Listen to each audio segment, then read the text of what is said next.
Hey guys, hopefully you can hear me.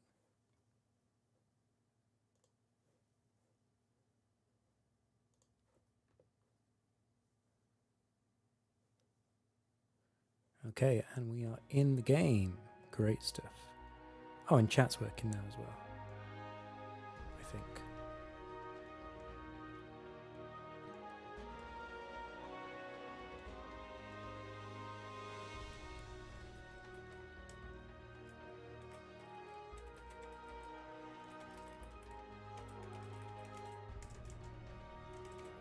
Okay, let's see what... Well, maybe we should create our second and third characters actually, just in case.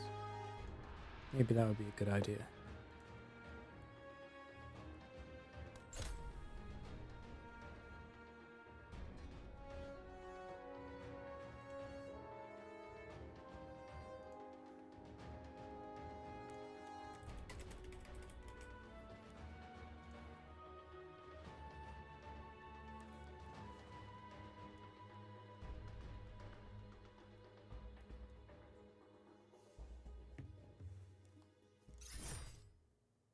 Okay, we're just going to create a couple of characters, mainly just to save our name. So we were a man in the last one, so we'll be a woman in this one.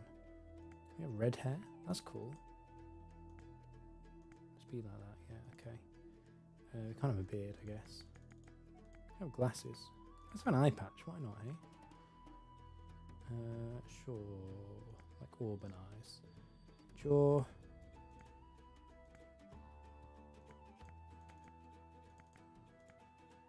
Yeah. Let's do like that. Skin. I'm very pale because I am. Yeah, that's probably goes better with the hair, I think. Should I stick with like the gold rocket theme of like black and yellow? Is that a thing? Is that a good thing? Okay.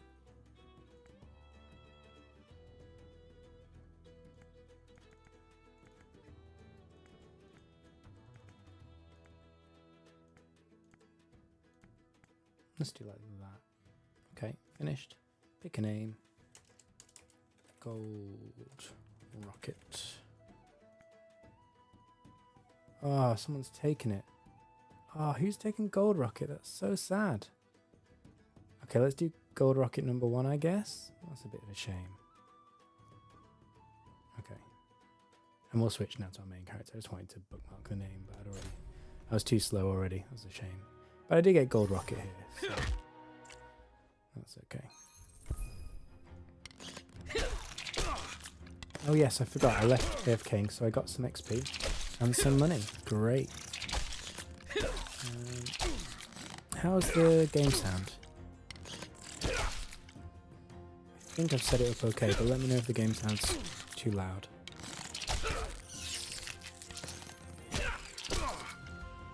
So I didn't get a full level while I was away, but that's fine. I actually only need 21 to equip these legs. Where are these from? Are they episode 1? I think they're episode 1. Right, let's leave. Okay.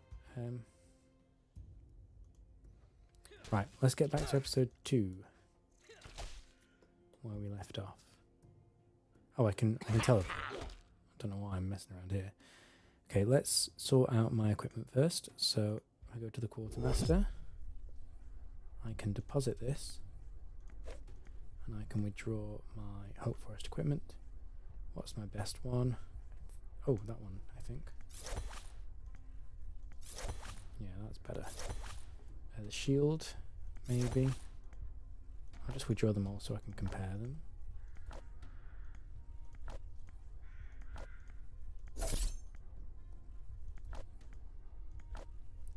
Yeah, I know this is all episode 2. That's fine.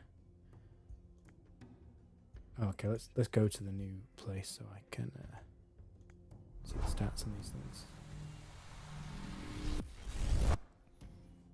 I do need a better equipment as well. I did die to a dryad earlier. I think it was a dryad. Right. This shield is generally better. Oh, the old ones are generally better. Okay. And still better. And still better. So I don't want any of those shields. And I think all these boots are going to be worse. Got episode 1 gauntlets, which are really good gauntlets, but no, not good for this episode. So we will equip them and compare. This is better, equip those. This is probably worse than what we've got. It is way worse. Right, so now let's put all this stuff back.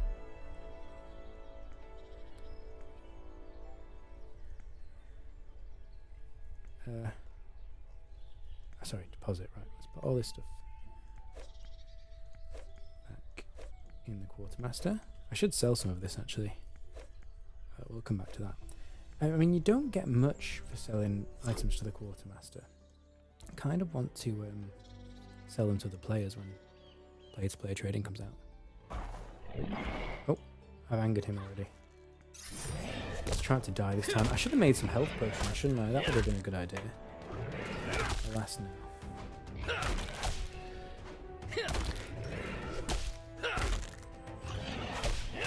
So I don't know why that Dryad killed me last time. Sorry, the Wendigo. Because I am beating this guy.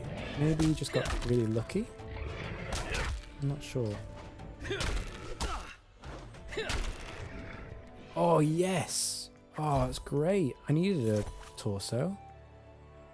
Oh, it's so good. Okay. I'll use my episode 1 bow, which is a bit silly, but that's all I got. I need a better bow. Right, switch.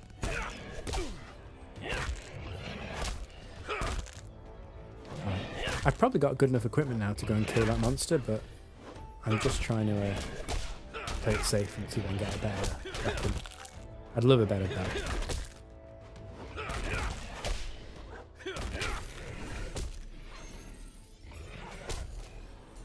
Okay, so let's get to level 8, I think. And then we will go and do the rest. I think these are all the same level, these Wendigos. If we get more equipment while we're trying to get to level 8, great. Even better. But even if we don't get more equipment... Oh, I'm going to die. Why is this one killing me? Oh. 1 HP. Oh, wow. Okay, so it's a bit hairy fighting these guys. I think, though, with a bow, I think I can do it. I just need to get a bit of distance and just blink them a bit first. But yeah, if they get a few lucky hits, they can actually kill me. It's pretty close.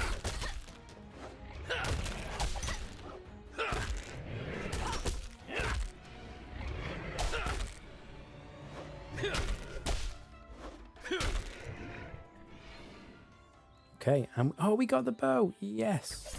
Great. Great. Okay, and can we equip that? I mean, it's definitely going to be better than that because that's a tier 1 bow, so...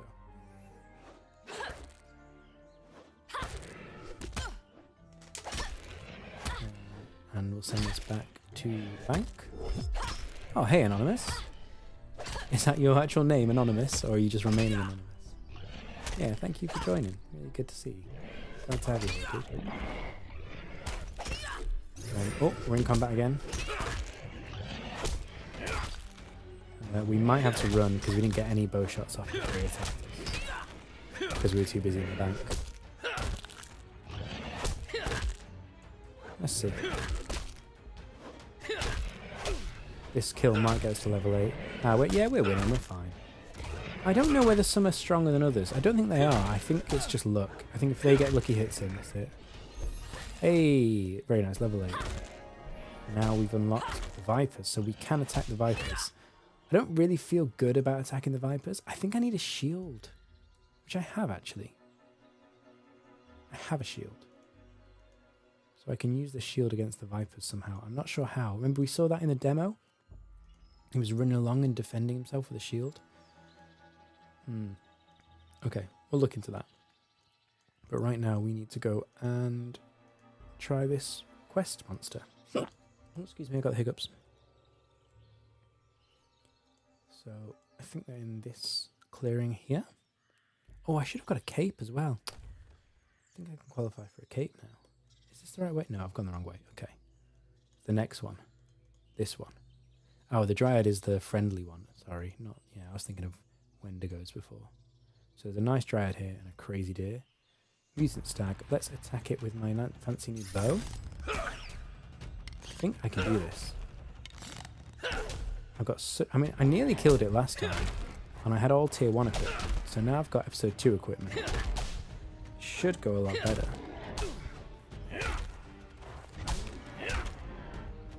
Yeah, here we go. He says level 10, but I think he's quite weak because he's like a story monster. There we go. Hey. Hello. Why does she speak in Old English? Thou didst what was necessary. Okay. I guess I did. Why did it attack you? Something corrupted it. I did see a corrupted two-headed bear. We must track it down and eradicate it. To the northeast. Head to the pooling.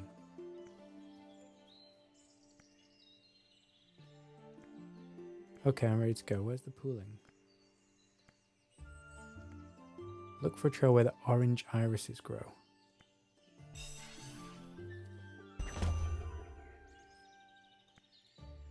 If you rub the leaf, you can contact me. Okay. Right, where's my spells? In fact, if I close this window, can I get my spells and inventory at the same time? No, I still can't. Okay, I would like to be able to have my spells on like a quick button rather than it's around. I'd like to have my map and my spells actually. That would be cool. Maybe if I close this. I think it's possible. I think it's possible.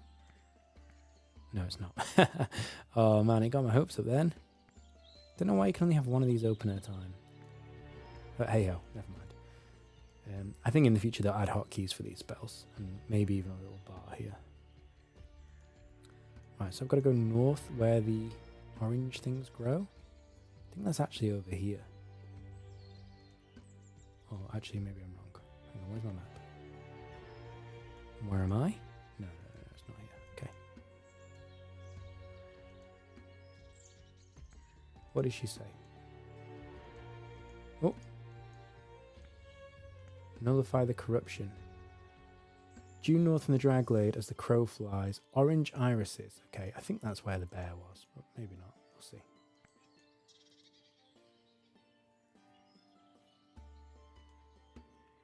So yeah, I've got to go fight a two-headed bear.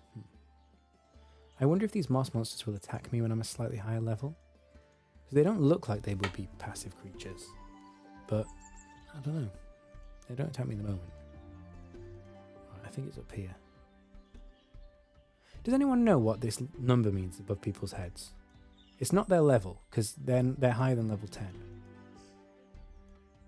Although, actually, no, it could be their local combat level. Oh, I forgot I've got enough money now to get a... The wall won't budge. Yeah, I've got enough money now to get a saw so I can start woodcutting. We'll do that as well. We'll do this quest and then we'll do some woodcutting. Right, let's contact the Dryad. Invoke.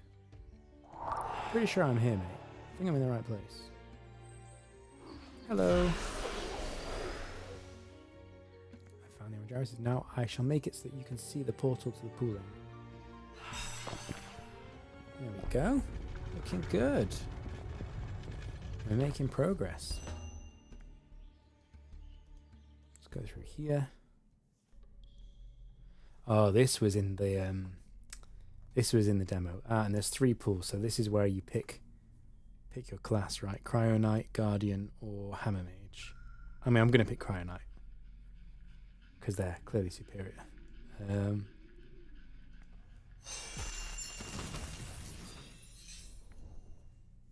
I'm a receptacle human.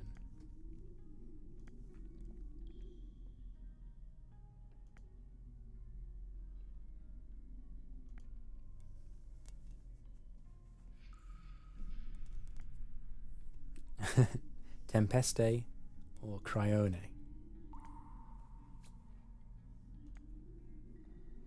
Okay, let's learn about the magics. I mean, I'm going to pick Cryonite, but let's learn about the magics. Let's have a look. Tell me about the magic.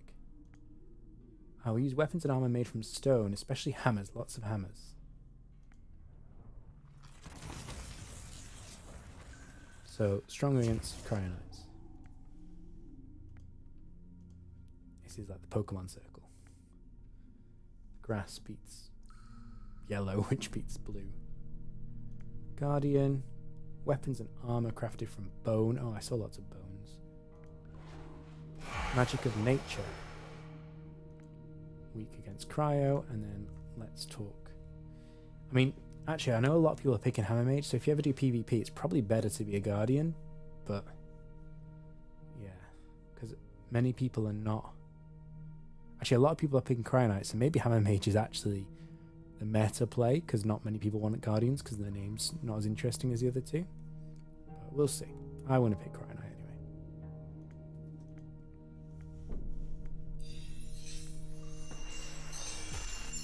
Yeah. Let's go. Sign me up, buddy. I'm sure. I'm not that sure, but it's fine. When PvP launches, I could do PvP on another account if Cryonite's not good for PvP. But they should balance it, you know. Okay, I've chosen the Cryonite class.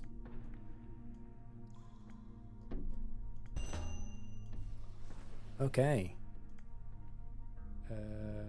Northeast of Hope Forest.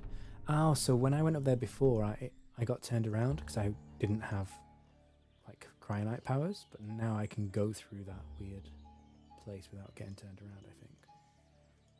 Let's go to the northeast.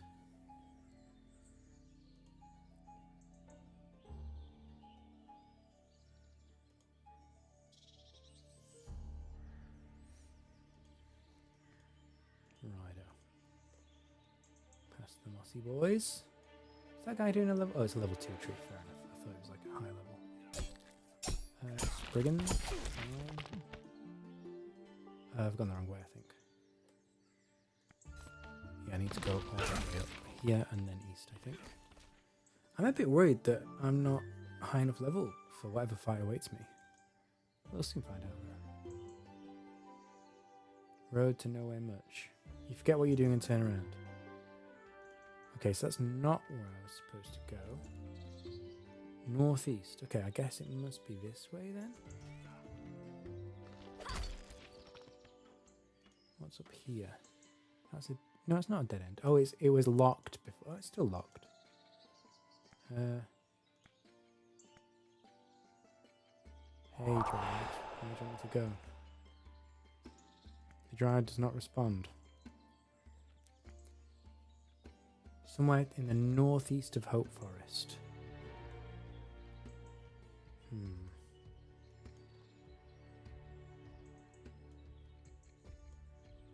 the wolves' den? That seems wrong. I mean, there's a big old bear over there. I thought it was the big old bear, but maybe not. I can't fight shades, dude. Maybe I need to do some training.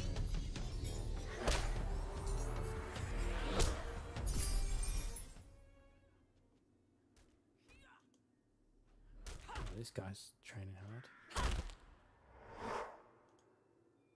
Oh. Right. This is as far northeast as it gets. Is this where the corruption is?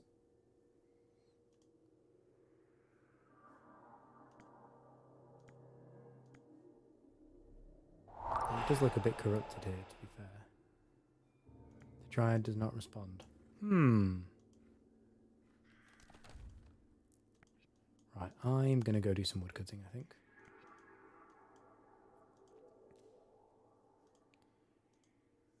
Let's, should I teleport? Yeah, let's teleport.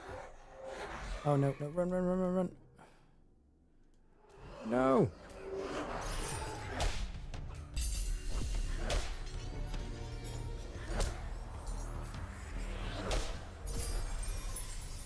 This is the tangled roots. Okay, right, we'll teleport now. I've got to go to northeast of Hope Forest, which is where I was.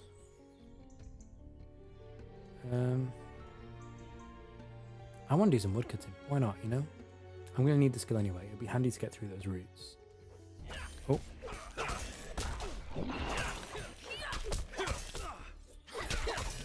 Oh, I know.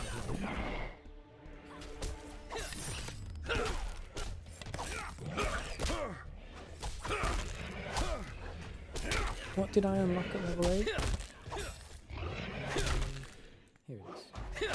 I unlocked... Oh, Vipers. Oh, I don't feel good about fighting Vipers. I can barely fire a Wendigo. Should I try it anyway?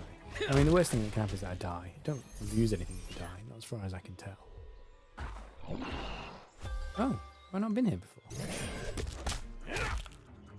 I've been here. Surely I've been here before.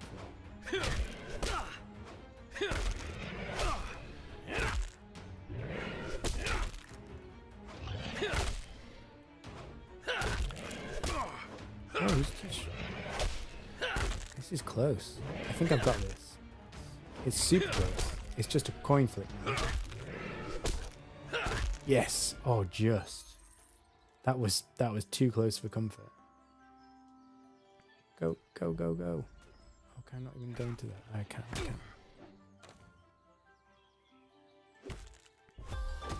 Brambles. Okay. Okay.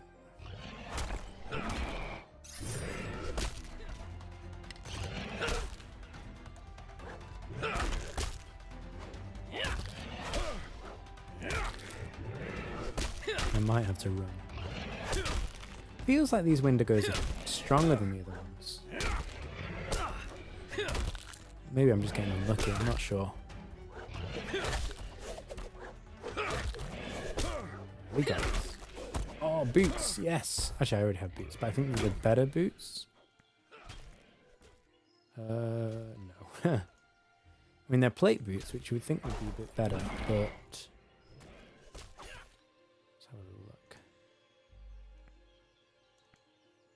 No, they're worse in every way because they're less rare. Okay, fine.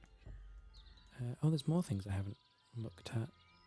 Where am I now? We'll come back to that. It's fine. Right, we've got to go to the... Oh, we've gone the wrong way. We've got to get to the village. Oh, let's go around this way. It's fine. There is a way still. Provided it's not blocked with brambles. Which I don't think it is. It's fine. Here we go. Here's our friend up here. Hello. I don't know how to get to him. Coming to get you, but I have no idea how.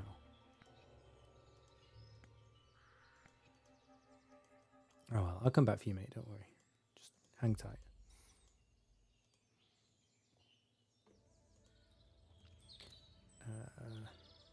Flies. Level 41 flies. No, thank you. Don't want any of that. Keep going. I think there's a cart here. Can we still harvest from the cart? No. Okay, so you only get 4 logs from that cart ever. And I immediately sold them, which was stupid. I didn't know. I thought it was replenishable. I mean, it's fine because I can get the logs from cutting trees. Right, give me an axe. Give me an axe. Saw, sorry. Thank you. That was expensive. And the level 0s are here. Ash trees. Here we go. Oh, let's what should we do? Should we send this to the bank? Yeah, we should. Okay. Go to the bank. There you go. We don't need you. Could sell it, but I don't have anyone convenient to sell it to right now. Yeah, we're finally unlocking woodcutting. Great. It upsets me that the symbol for woodcutting is an axe, and yet I don't have an axe, I have a saw. It would be nice to have an axe. Maybe you get an axe later in the game? I mean, I know you get bigger swords. I guess you do get an axe, because it would be crazy for them to put the axe as a symbol. Oh, hello. Ah, okay. I'm going to use that later. I've got gold paint as well to paint the marrow, and then I can replace the marrow in the guy's garden with this. But that's later on. Let's look at my skill inventory. Yeah, you get axes, double-handed swords, and Like tree pruners? Don't know why I need to prune a tree.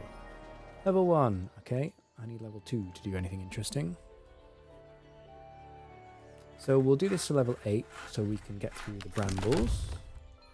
Which, come to think of it, that is probably the way to go get the guy stuck in the spider's nest. Are there any more ash trees? There are. Oh, that one's protected by a fence, but there's this one.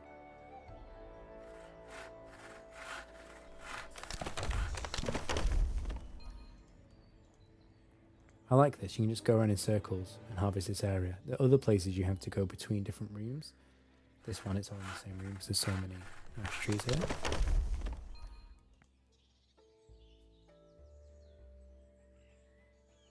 So Anonymous, are you playing the game as well? I know you've been watching the videos. I've seen you comment. Are you signed up for it? Are you going to do premium or free, or are you not playing it at all?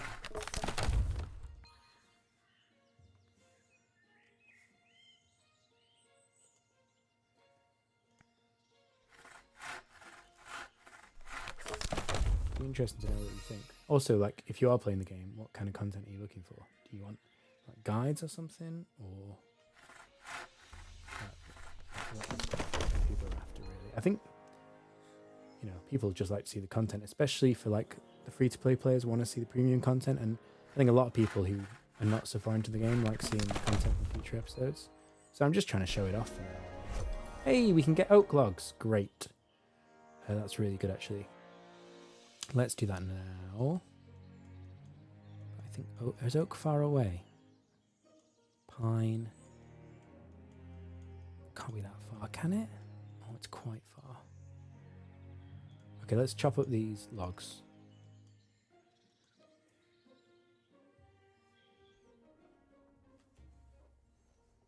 Can we do that here? Yes. Here we go.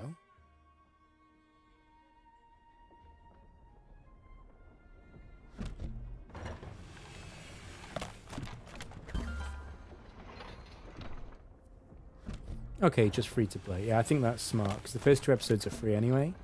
So unless you're desperate to like have your name saved, like if you're a YouTuber or something, yeah, why not do the first 2 episodes for free and then see if you want to go for the premium. Otherwise, you spend, you know, your first, I don't know, few days or weeks playing free content, but paying for it. So then you essentially lose out on your subscription. So it does make sense. I think a lot of people are doing that. But yeah, if you enjoy it after the first 2 episodes, go for it, support the game. If you don't, fine, leave it.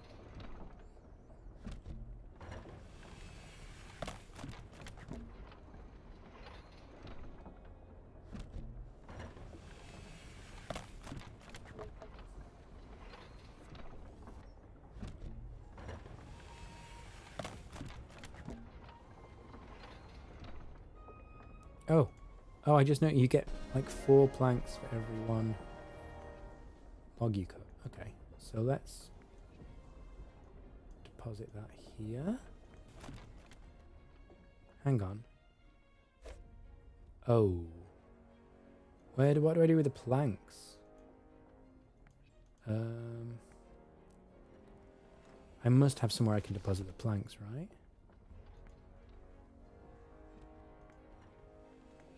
Let's have a little look. For shield crafting, timber merchant, and timber bank. So there is a timber bank. Okay, good. Oh, but I can also do stuff with it here. Oh no, level 32. Okay. So the question is, where is the timber bank then? Is that here? Yes. Okay, great. Good. Right, let's go cut down some oak trees. Hey, Mizuko. Oh, cheers, man. Yeah, it was a real like rush to try and get that video out, because to be honest, I'm loving the game. I just wanted to play the game more, but I thought, you know, it was important to get a video out. So yeah, I'm glad you liked it. Thank you very much. I've got a lot of stuff that I want to show and a lot of things I want to talk about, so I'm going to try to get a video out tomorrow as well, and then we'll play it by ear really, because I'm going to stream as well, and if there's more content to show, then I'll make, you know, more and more videos. I mean, it's going to be more than once a week, certainly for now.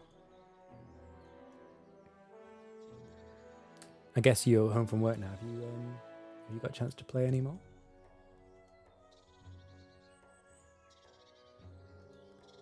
Well, let's just teleport actually to these oak trees. I don't know why I'm running around like an idiot. Keep forgetting I've got unlimited teleports.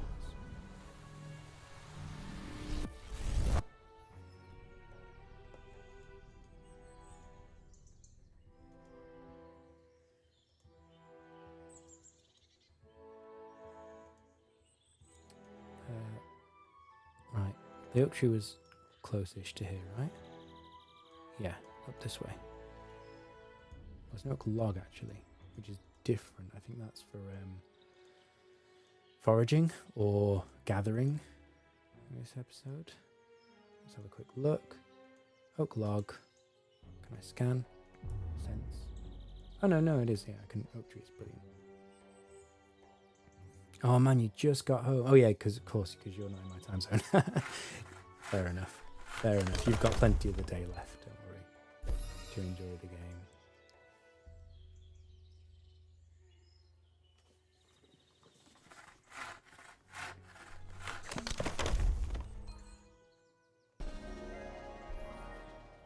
Yeah, I'm quite lucky. Well, I say lucky.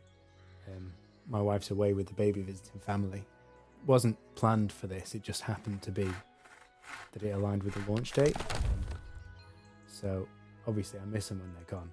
I never used to miss people, but it's different when you have a baby, isn't it? So yeah, I do miss them when they're gone. But actually, if they were going to go any time, this week is absolutely ideal. That's why I've taken a week off work and I'm just streaming. So yeah. It's not going to get an opportunity like this for a while, I think. But yeah, when the baby's there, it makes sense to spend the time with them.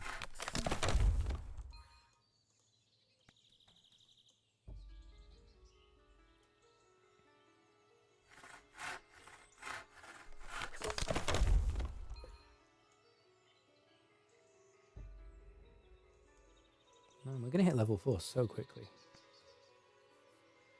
And then we'll go chop up these oak logs. It's not even worth gathering more oak logs, I think. I think we just chop up the logs we've got. And we then immediately go get better logs.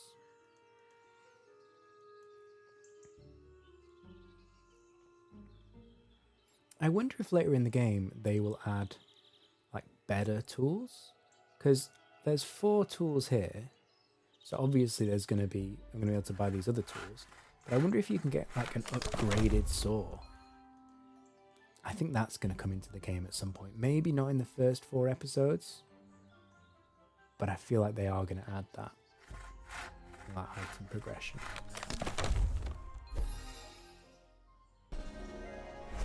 Ooh, there you go. Pine trees. Oh, I can just go do them now, can't I? They're kind of on the way, right? Where did I see pine? I really wish there was a search function to like highlight stuff. If there is, I'm going to look like such an idiot, but I haven't found it yet. Pine is there, okay, right by the portal stone. Perfecto. Let's teleport.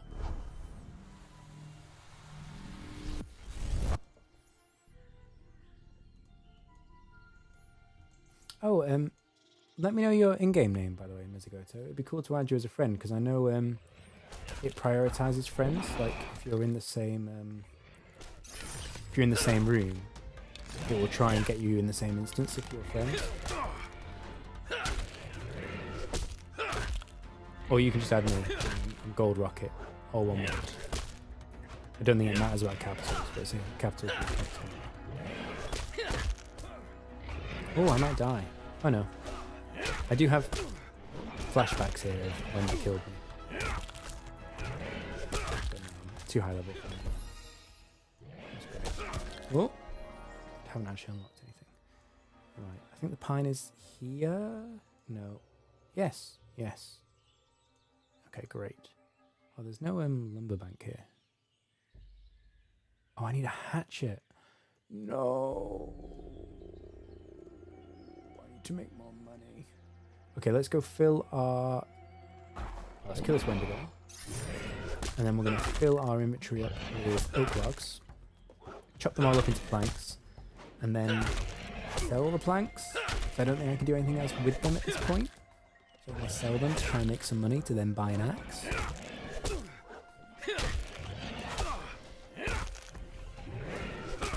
Ooh, I might die. I'm going to die. Oh, no, I can't. I mean, last time I escaped with 1 HP. Oh, he got me. Oh. I just said I was too high level for them. Oh, man. Hubris. Hubris. But, like, you don't lose anything. Did I lose money? I don't think so. I don't think you lose anything from dying. So I literally just teleport, bang, and I'm right back there anyway. So it doesn't matter. I mean, this is such a chill game, which is good, right? People have got busy jobs and families. It's quite nice to have a low-stakes game. I think when PvP is added, it won't be quite so low stakes, but PvE is very low stakes, which I can get behind. I'm fine with that. Am I gone the right way? Yes. Right. Fill up on oak logs. Here we go. It's crazy. You level up so quickly, and so quickly you need like the next tier of skilling item. But it's so expensive. Normally the limiting factor is like your XP. But I'm finding the limiting factor is actually my money. Like XP is easy to come by so far. But money, I mean money's easy to come by too, but you need to spend more time making money than you do skilling to buy the skilling items. But hey, at least I get an axe. I wanted to use an axe. Feels better than a saw. Is there oak trees next door as well? There are. Let's go next door. Oh no, it's this one up here. Silly me. I will fail that one.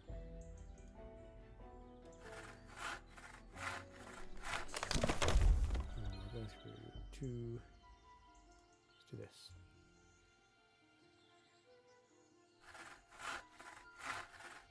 Yeah. And there's an oak tree here as well. Oh, it's right here. Okay, that's handy. We just do it all in the same circuit. And we only need to get 9 more, so that's 2 more loops now, because we now need 8 more, and there's 4 in a loop. And that should be as well just long enough. Take just long enough for the first oak tree to respawn. I think.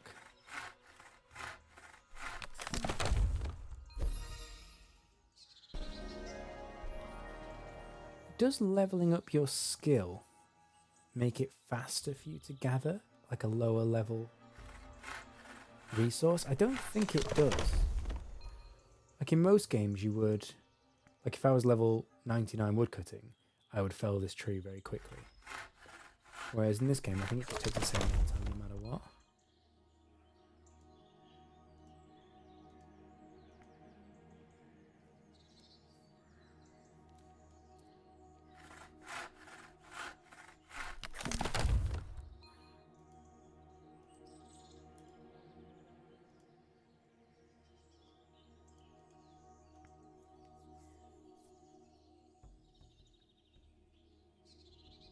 I'm in episode 2 at the moment to go to.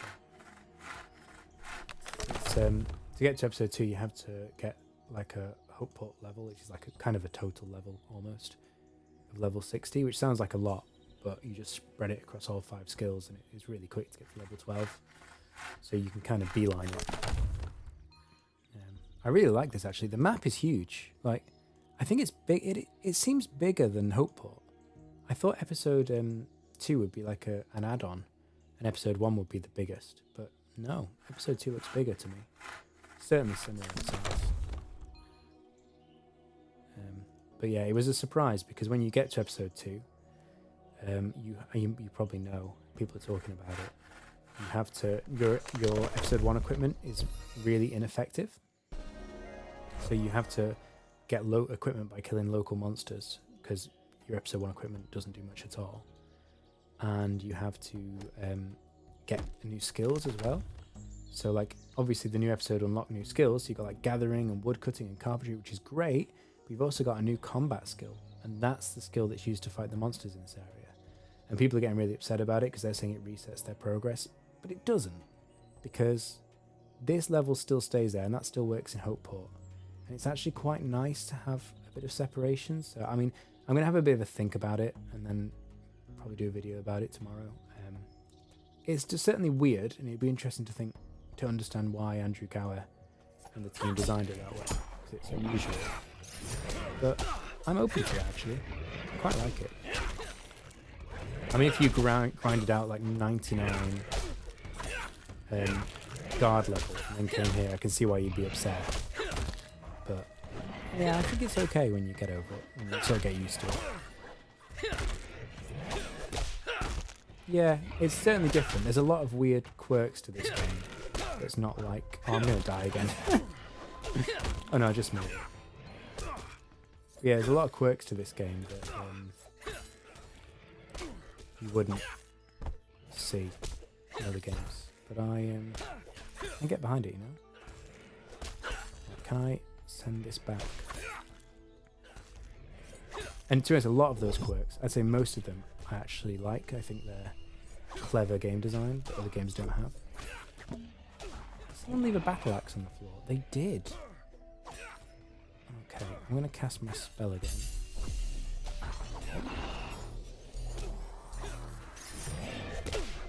Did my spell not work? What? So he interrupted me right at the end of my spell. Right. Let's drop this, pick up the battle axe. I think someone else left that, unless I got it before and didn't notice. Is that better than what I've got? Oh yeah, I'm still using my episode 1 sword.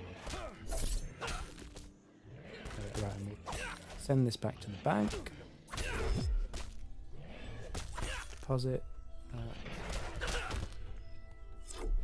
Do tools have stats? I'm not 100% sure. So,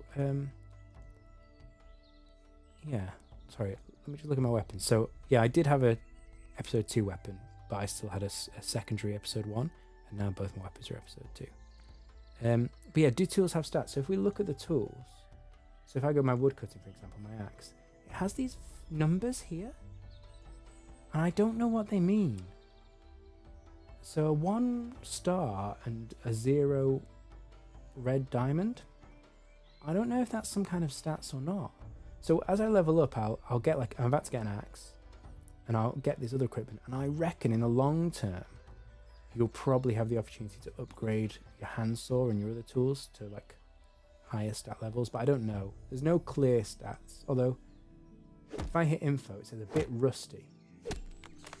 So I reckon there is a better version of the saw, but yeah, I'm not sure what these numbers mean. I'm sure we'll find out. I keep going the wrong way. I don't want to be here. I want to go this way.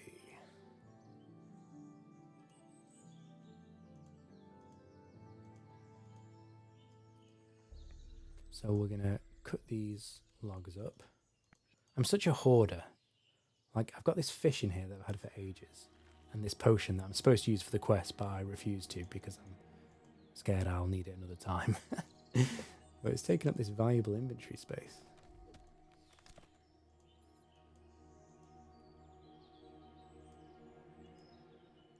Yeah, I think so.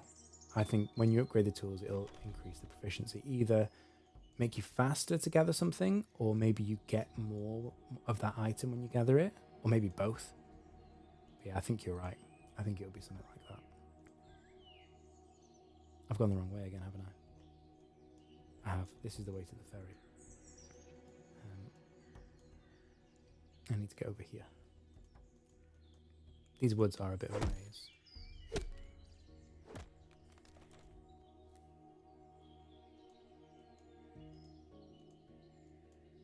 Hey guys, welcome to the stream. Thanks for joining.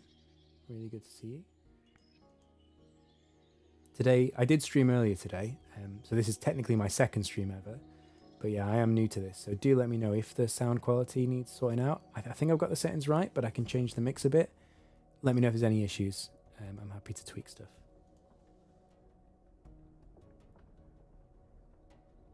Oh, you had a feather. I saw someone else saying there was a load of copper on the floor for them. So did they randomly spawn an item for everyone at the start of the game? Was it a bug, or was it just a random thing they put in the game? Odd. Right, let's put some of my logs in here. And then we will take all my ash logs to begin with. Yeah, all those. And we'll take a couple of oak logs as well. And then we'll cut these into planks. And when you're a higher level, you can use the planks to make shields. I guess you can make other stuff with them as well. I mean, when you're level 25, you can make furniture. Which means, I'm guessing there's houses if you can make furniture, but I don't know. But for now, I'm just making planks and selling them for money.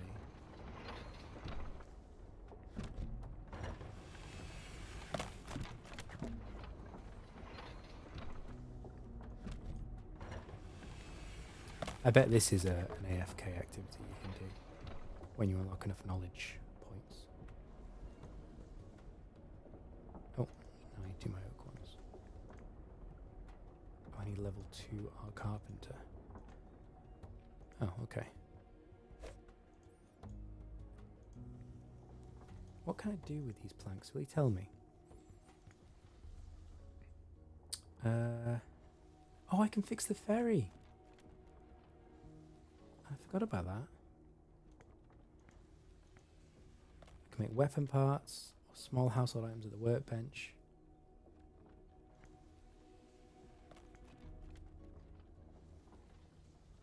So that's the furniture assembly station. I need to be level 25. Here, I can make shields, but I need level 32. Anti-acid, I think that's what you use to fight the snakes. Okay, I'm going to go and try and repair the ferry with these ash planks. I feel like I'm missing something, but I'll try. And then I will come back and cut down some more ash trees so I get my carpentry level up, because I'm just shy of level 2. Yeah. Not sure how I managed to get a level in woodcutting, but not the level in carpentry.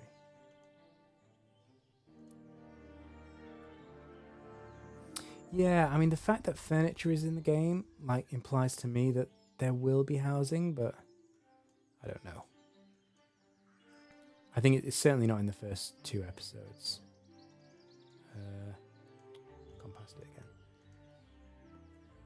Could be in episode 3 or 4. But, yeah, it might be a future thing. Hang on, that's not the way either. This way, right. Too busy talking, not paying attention. Here we go. This way.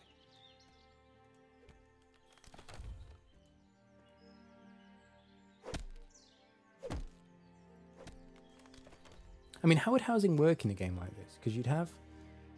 I guess you'd have like a room or several rooms where houses could be. I guess it could be kind of like RuneScape, essentially, with like a housing portal and you visit people's houses. I'm not sure. But yeah, I think it might be there. Right, fix.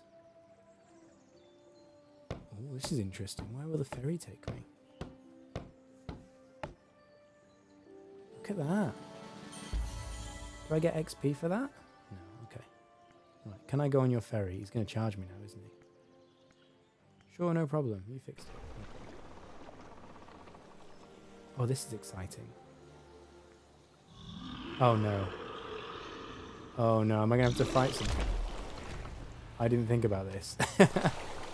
This was in the demo as well. I didn't even think about it. Oh. I am gonna die.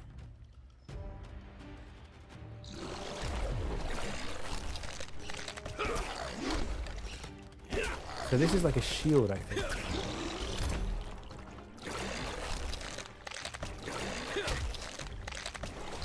Yeah, this isn't gonna work. So he's going to break the ferry again.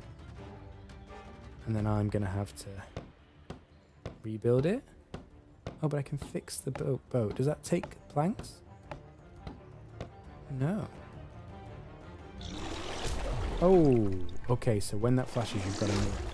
Okay, it's nice to see some combat mechanics.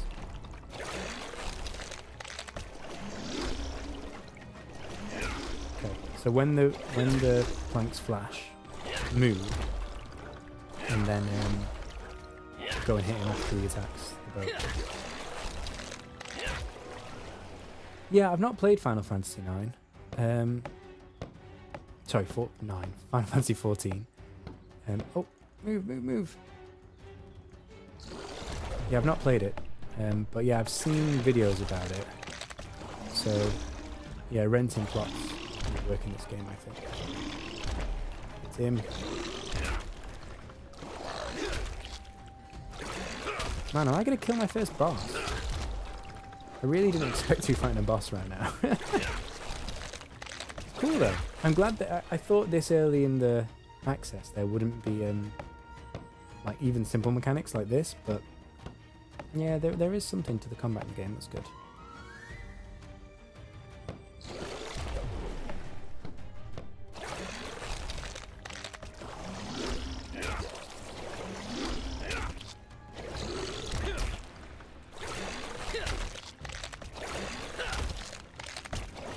I'm really low level to find a boss. Fix. Where's he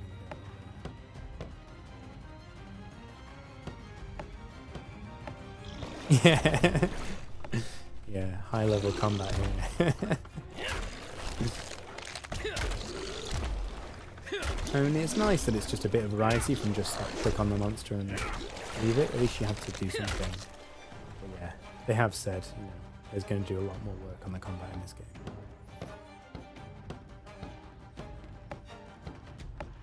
Oh, move! Eesh.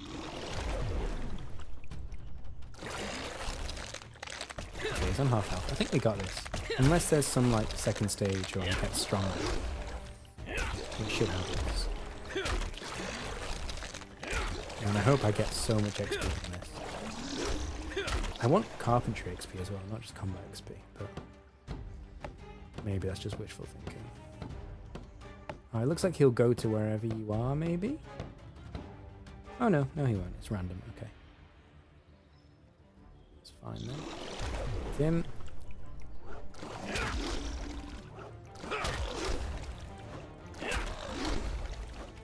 Yeah, word of warning. Prepare for a fight if you're going to board this ferry. Oh! Just trying to move the camera. This is why I don't like left click to rotate the camera. I mean, I should use the arrow keys. But yeah, I would rather right click or middle mouse to move the camera. Left click to move the camera feels weird. Maybe they'll add that as an option. Maybe it's already an option, I just didn't notice. Come on, dude.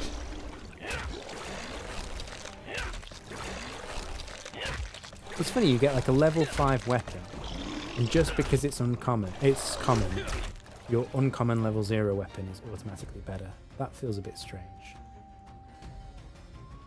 Like, it doesn't matter on what the weapon's made of, or the quality of the weapon, it just matters about how lucky you got on the drop, which is a bit strange. Actually, I should repair this.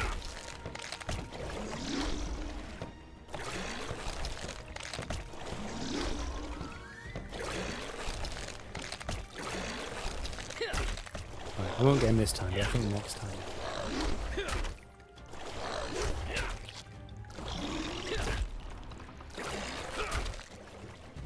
There we go, fix this.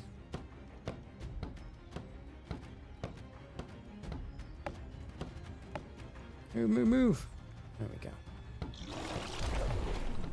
Probably don't need to finish fixing this, but just to be safe I will. Even if it means I have to do another round, it's fine.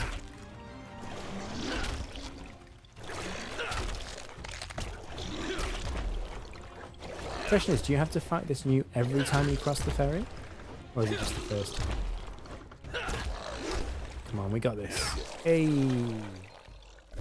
Oh, full level. Nice. That's all. Giant newts are docile as sheep. Ah, so the newt was corrupted as well. Okay. I can fight Spriggan now. Glowing fern. Hello. Is that a quest item? It is. I think I've skipped part of the quest, but that's fine. Where are we now? Down here. Ooh, okay. Discover this. Cast my sense spell. Yeah, thank you, dude. To be honest, I really didn't think I was going to win that fight. I didn't get on that ferry thinking it was going to be a battle. I thought it was just a nice, peaceful little jaunt.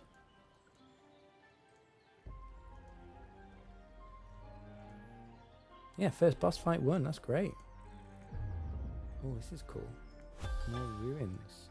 Oh, I should go back to Hopeport and investigate those ruins there as well, actually. That might be part of episode 3 or 4, I'm not sure. Although I know episodes start in whole new areas, so it's unlikely. Okay, level 143 gathering to get that sage. Okay, we'll come back to that another time. Okay, there's not a lot I can do there, but that was still interesting. Please don't be another fight. No. Okay, great. Control A cast sense. No way. I've been asking for keybinds since the launch.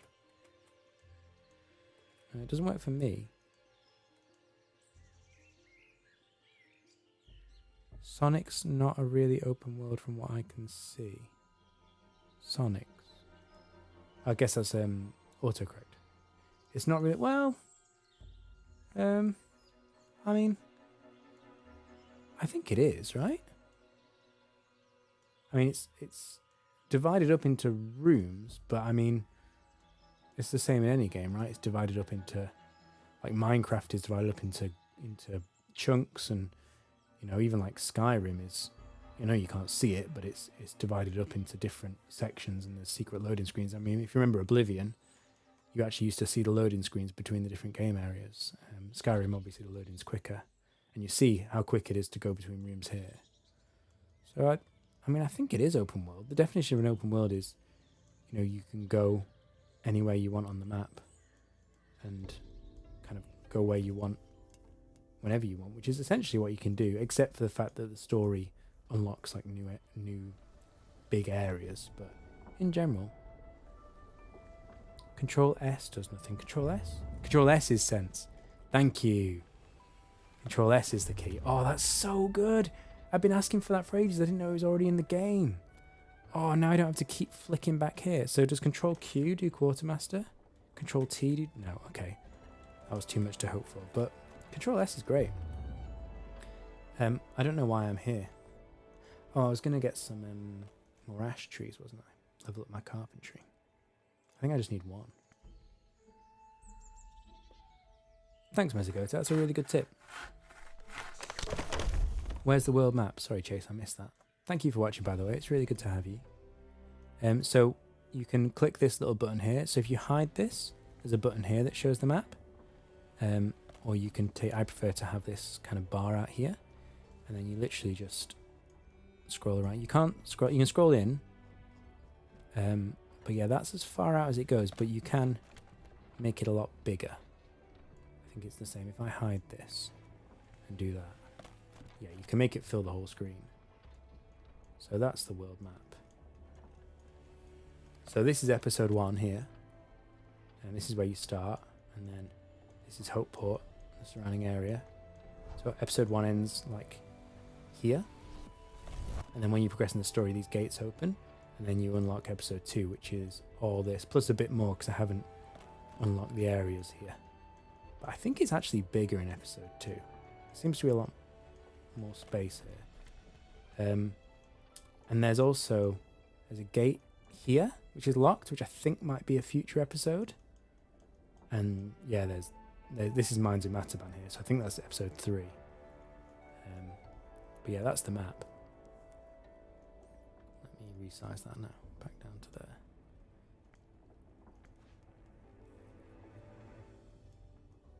Who would play the game like that? That sounds obnoxious. Right, let's move that like that. Much better. Right. Let's cut up this ash log, and then we should get a carpentry level, then we can cut up our oak logs. And then we can sell our planks for lots of money, and then buy an axe, then we can get bigger trees.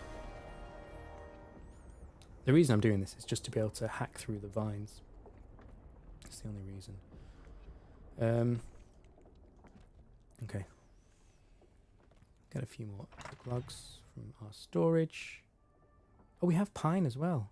I forgot that. Let's do the oak first. Well, we can't. We don't have the carpentry level for the pine anyway. Let's pay attention as well. How many planks do we get from each log? So I think one log is 2 planks. Yes. Okay, 1 log is 2 planks. Cool. Yeah, no problem, Chase. Oh, really? I played RuneScape. Yeah, from pretty much... Well, not the beginning. I played RuneScape 2 when I was a kid. I never played RuneScape Classic. And then, you know what it's like? When I was a teenager, I stopped playing RuneScape. And then I came back to it. I actually played RuneScape 3 first. It was a really weird, convoluted way I got back into it. But yeah, I started playing RuneScape 3. And then I got into old school RuneScape, which I still play. And then, yeah, I saw this game was coming out, and I'm psyched for it. I mean, the way I look at it is, if you're at all interested or curious, the first 2 episodes are completely free. So just play it, and if you like it, then you can decide whether or not you pay for it. Oh! Oak logs don't give you planks, they give you posts. I use it at a wood lathe.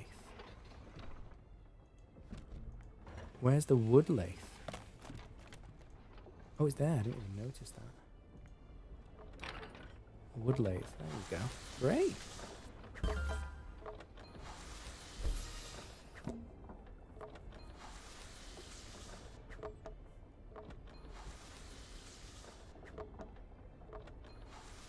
Oh, I didn't know I'd unlock another tool bench. That's cool. I don't know what I use these things for. Let's have a look. For weapon crafting, which I'm probably not high enough level for. But I can sell it to the timber merchant, which I'll do because I need heaps of cash to buy more axes. Or an axe.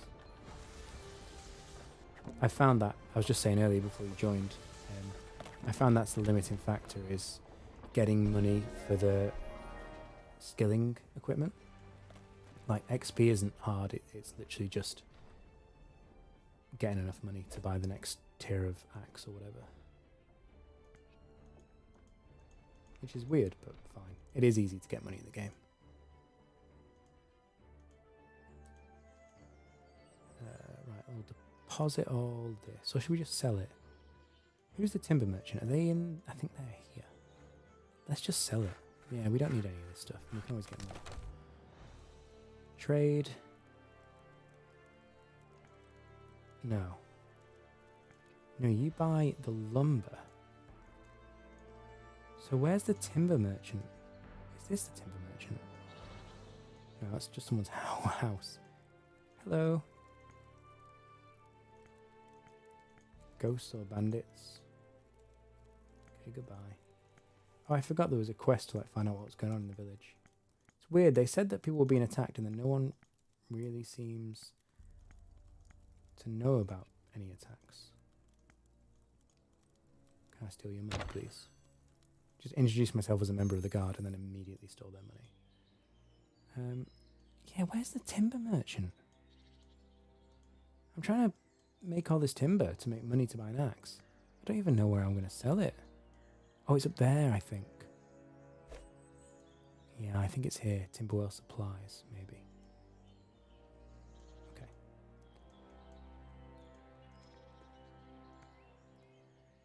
We're nearly level 4 carpentry as well, which is nice.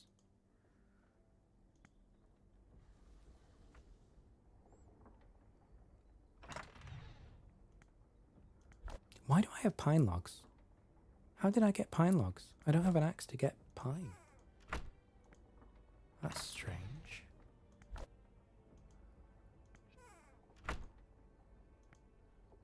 I'm not going to have space for all this. Let's deposit.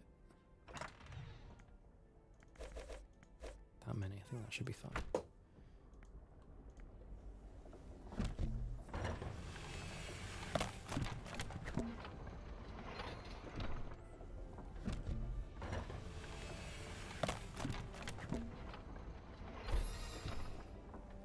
I just saw your message, Mezigoto. What, the tips for graphics? Is graphics a YouTuber?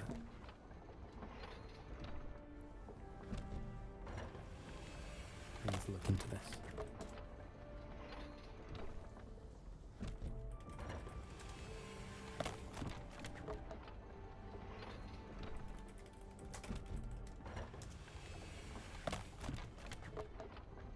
Oh yes, graphic is. I should have known that really. Yeah, my bad. I'm still really bad at all that stuff. I just make videos and post them. I don't really know what's going on in the world. Thanks, Mezzagoto. I'll go post on his video as well and thank him for it, because that's a lifesaver.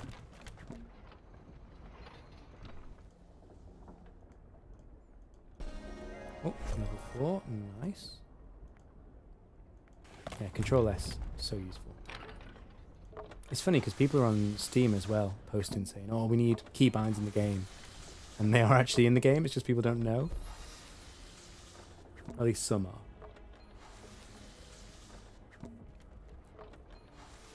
I'm guessing the polls will sell for more than the posts. I don't know that, but it'll get me XP anyway, so I'll make them into polls.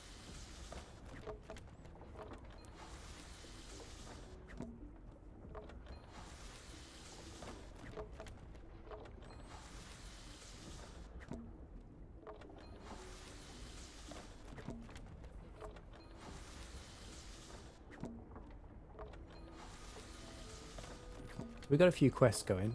The main story, we've got to nullify the corruption.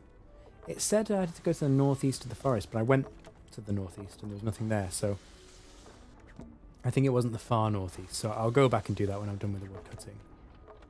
I completed this quest, and then I need to get level 25 fishing to do the third quest in Hopeport, so I'll go back to that a bit later, because it's going to take a little while. Ooh, I got a knowledge level. So this is how you unlock the AFK skilling. Thing is, you need level 20 in a skill to do it. So this is, I only have level 20 in guard, and I've already unlocked that AFK method. So yeah, I need to skill up before I can unlock more. But yeah, it's really nice. Oh, I think, do I not gain more knowledge points now until I've spent it? Well, I can convert it though. I'm going to convert it to money. I mean, I know that's probably a bit of a waste, but I didn't have anything I could use it on anyway because I've already unlocked AFK skilling on guard. So I can use the money to buy an axe. I think I've got enough money now. Let's have a quick look.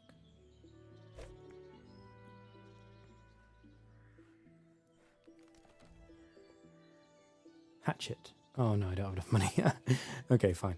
We'll do a bit more carpentry. And then we'll go try and sell what we've made.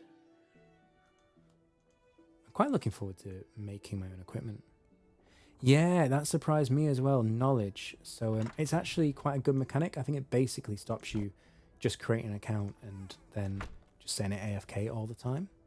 So what happens is, you can't when I say AFK, what I mean is actually leave a skill training and log off. So you can't do that to any skill until you're level 20. And then when you're level 20, you unlock your first AFKable skilling method. So this is guard, so it's for killing monsters, but if it was like cooking, it would be making dab stew. So when you hit level 20, you unlock your first AFK method, but you can't use it until you've unlocked it with a knowledge point. So, sorry, let me go back to this. So every time you skill, you get like 1%. So pretty much every action gives you 1% knowledge. Combat, I think, gives you like 3%. And then when it hits 100, you spend that knowledge point on either unlocking another AFKable method. You see I've got 1 spent in guard. Or you convert it to pure XP or pure money. So it's interesting. It's a mechanic they didn't talk about at all. But yeah, I kind of approve.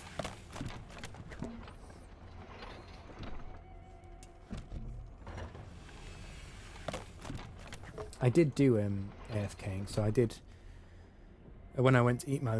Was it when I ate my lunch? No, it was when I went to make the video that I posted. I left it AFKing for an hour. I put that in the video and I got like 1,000 XP. It wasn't too much. And then I left it another 2 or 3 hours while I finished the video, and I think I didn't even get a full level out of it, which is fine because it's, I'm not even playing the game, so I don't want to get heaps of XP when I'm not playing the game. So it was just like a little boost, and I think it's quite good that way. Yeah, I think it's a good system too. Better than just saying, oh, just click this button and then don't play for a year and come back with a load of XP. Like, you have to actually actively skill to unlock it in the first place. Do I have any more wood in here? Pine, which I can't do anything with yet. Can I? Hang on, let's check. I can do stuff with pine. Let's do that as well then. Okay. I don't know where this pine came from.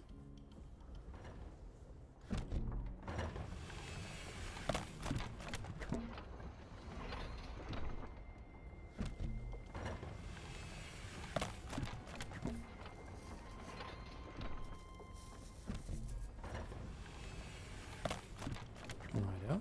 Let's make this into these things as well. What are they called? Poles.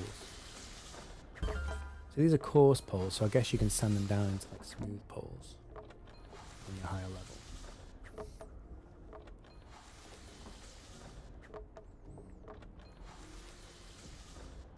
Man, these levels are coming up really quickly actually.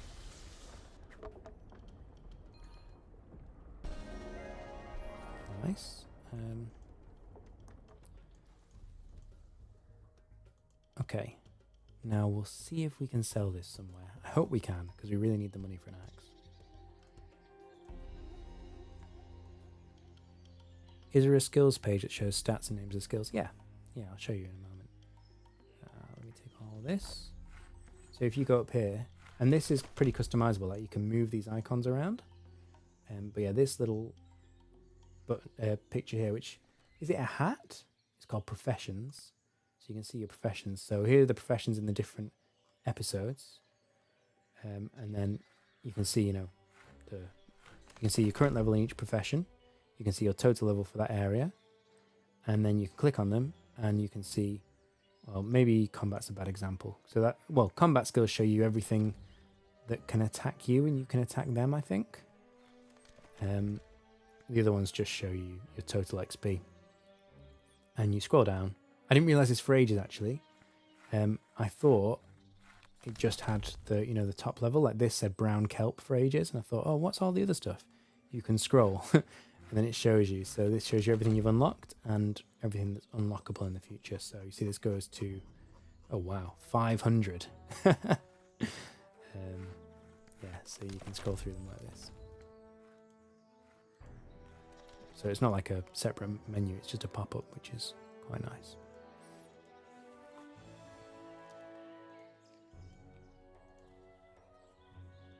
I would like these to be toggleable, so you could toggle this and leave it up while you go and do things. That would be quite nice and easy to implement, I think. Do you carry over skills to new areas? No, I don't think so. So the combat, certainly, like when you get to episode 2, you have like a new combat skill. So you still go back to the old areas and you still use your old skills in the old areas. But I don't think I will ever use my guard skill in episode 2. I might be wrong, but I don't think I will. And I know in episode 3 there's mine fighter skill. So again, that's going to be a similar thing. Cooking and fishing, I can imagine like that would come to play here as well, but I don't know. But certainly, like for example, I don't forage here, I gather here, which is slightly different. But yeah, pretty much these three are new skills, but the combat skill is essentially overridden when you come to the new area. So your old one's still valid in the old area, but you don't use it in the new area, and that's what people are upset about.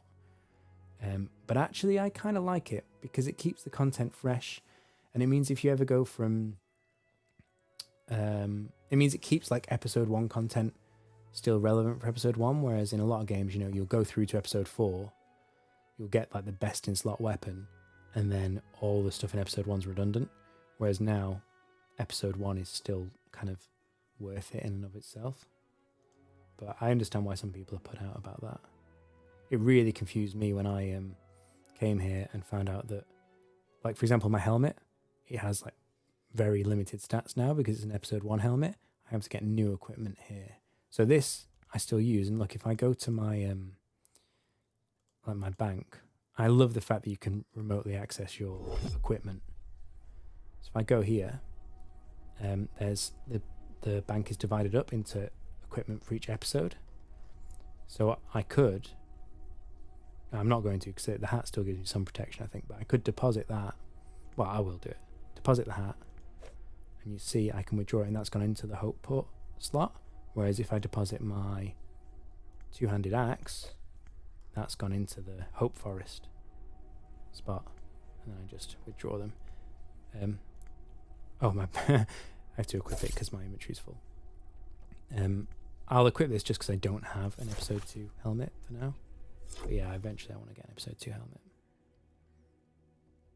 Yeah, I was concerned that I'd have to have like separate banking and have to arrange all my bank myself and have different gear setups for different episodes, but the bank does it for you, which is actually really good. To get to the next episode, I don't know about episode 3, but to get to episode 2, you follow the main quest line. It doesn't take long. You then, part of the quest, I don't know if it's always going to be level based, but part of the quest is to get to total level 60, which sounds like a lot, but it's just 12 levels in each skill, which is pretty quick. I mean, you can beeline just one skill, but that'll take you a lot longer. Oh, I can't sell all my stuff I've just made. Oh, where do I sell this? Timber merchant. Where's the timber merchant? There is going to be one somewhere. But yeah, so you just for episode 2, you follow the quest line, and part of that quest is getting 60 total level. For episode 3, it will be following the quest line again. I don't know if it's going to expect you to get 60 total level in episode 2, for example. Maybe it will, or maybe it'll just be pure story. I'm not sure. Right, where can I sell my stuff? Does it show on the map? So I can sell lumber here. Huntsman's Lodge. I will find a timber merchant eventually. Do you know what I'm going to do for now? I mean, even if I don't sell this stuff, it's going to be useful later when I get to higher levels and can make equipment with it. So I'm going to deposit it. And I'm going to keep skilling. But no, I need to buy an axe. John, I might make some potions, you know? Because potions are good money. I did have something a bit weird with potions to make money. I will show you. Let's do that. I'm going to quickly go back to Hopeport. Let's use my teleport. I'll make some potions and make some money with them. Yeah, no problem, Chase. I mean, I'm really glad to have you here. I'm just starting out on YouTube, and it's good to have you watching. It's good to chat with you. Yeah, no problem. To be honest, I'm really loving doing YouTube. It's hard work making videos, but it's fun. And streaming is much more chilled. You can just chat with people. It's great. So yeah, with the potion making, I was trying to save up. If I go to my potion making skill here, I unlocked this XP potion. And to get the ingredients for it, I needed to forage for... I can't even remember now, but something that needed a trowel. So I started making potions and selling them just to get money to buy a trowel. By the time I did that, I'd unlocked the next level of stuff, which used this pond weed, which I used a net for.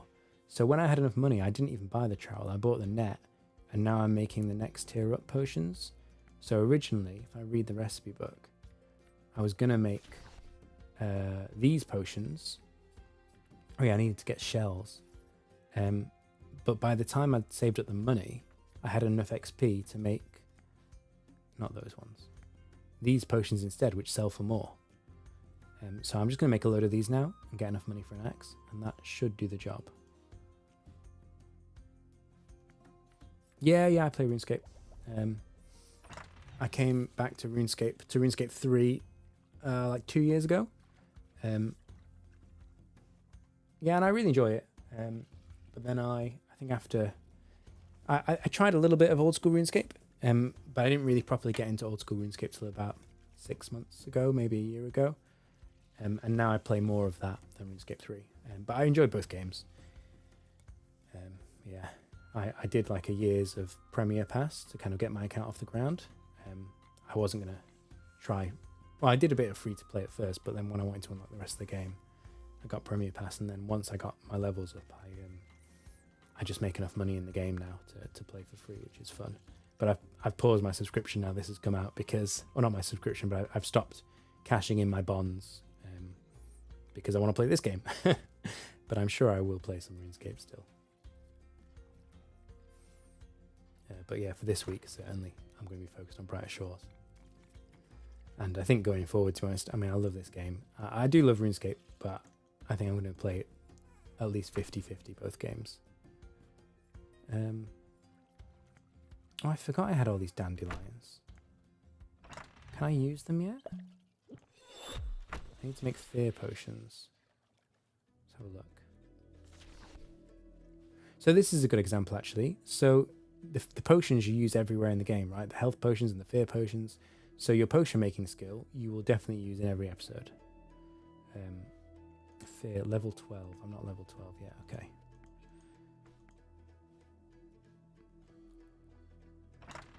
So I have only 2 kelp.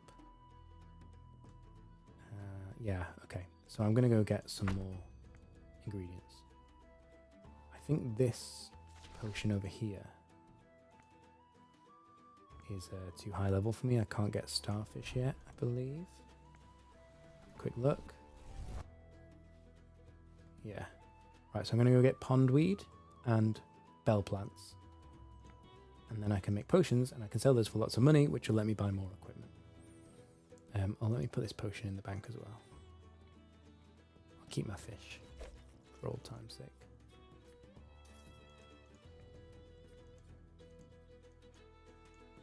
Problem with going and getting pondweed is it's quite far away. Like it's all the way around here.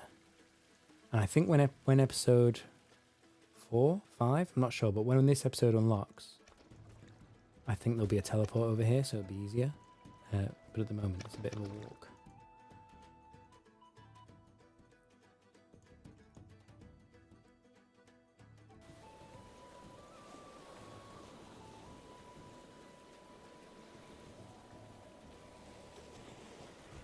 Oh, there's something I didn't explore here, actually. Because the map shows you see you've got question marks there. So it shows you what you've explored. And once you've explored it, it tells you on the map what it is. So, for example, I know that fish is found there. The raddock. But here, I haven't explored it. So let's go and have a look. And if I do Control S, sense, there's these fish, you see, that are discovered. There you go. And now I know I can find Mackie Butt here. Great. Oh, some poor guy was trying to find secateurs. I didn't see. I could have told him there's a shop over to the east that sells them.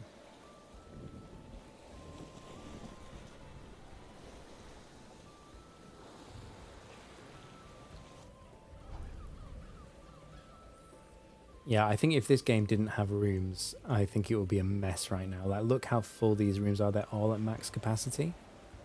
So, yeah, there would be like hundreds of people in one place. Oh, I've gone the wrong way, actually. I can go this way.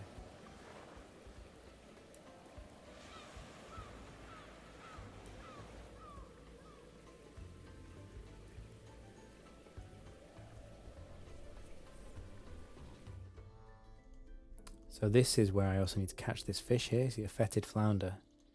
I need that for the quest, but my fishing level is only 12. I need 25. So I'm not going to sit here and grind fishing for like 2 hours. I'll do that another time.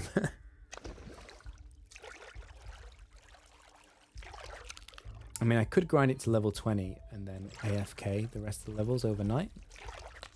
That would be a good shout, but it's not very good content, is it? If you want to watch me stream, you probably don't want to watch me just fish for an hour or 2.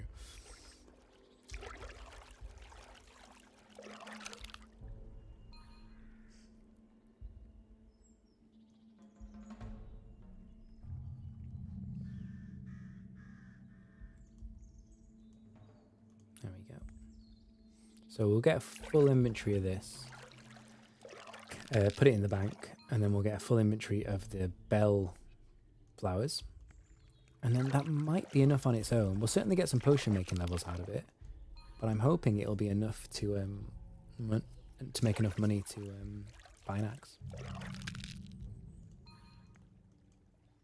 But yeah, it's crazy. At the beginning of the game, I had so much money because you know when you cook you sell it, and when you potions you tend to keep, but a lot of the fish you sell. So a lot of the skilling was making me money, and then I thought, well, I've got nothing to spend the money on. Everything was so cheap, and then I unlocked like the next levels of skilling, and it all needed this equipment, which is really quite expensive. So yeah, money is important in this game. I don't know how it's going to work when player-to-player trading comes out. But yeah, at the moment, money is the bottleneck. Yeah, I think skilling in this is much more interactive as well. And I was saying in my stream earlier, the sound design, I really like it. You know, the crunchy noise of like when you get it, and I don't know, it just feels a lot nicer. I mean, RuneScape is kind of a weird kind of... It's designed for AFK, but not AFK. Like, if you walk away from the screen quite often, you know, after 10 seconds, you'll stop doing what you were doing. But equally, if you stay sitting there, it's literally just click this log, click this tree, and not a lot happens. I mean, I love RuneScape, don't get me wrong. But, yeah, skilling feels a bit nicer. I mean, to be fair, it's a newer game on a newer engine as well. But yeah, it does feel more interactive and more enjoyable, you know? It's kind of therapeutic, skilling in this game. Except for this flounder, which is mocking me at the moment. Is that 14 foraging? No, not quite. One more.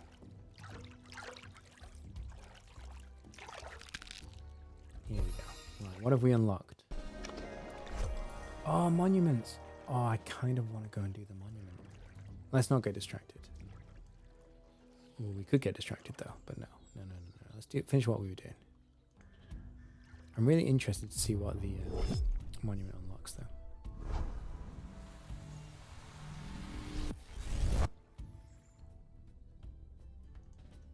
I think a lot of people haven't worked out that they need to change their privacy settings, because you do see people chatting, but not as many as you'd expect. And I think it's because people still have chat turned off, because you start with it turned off by default.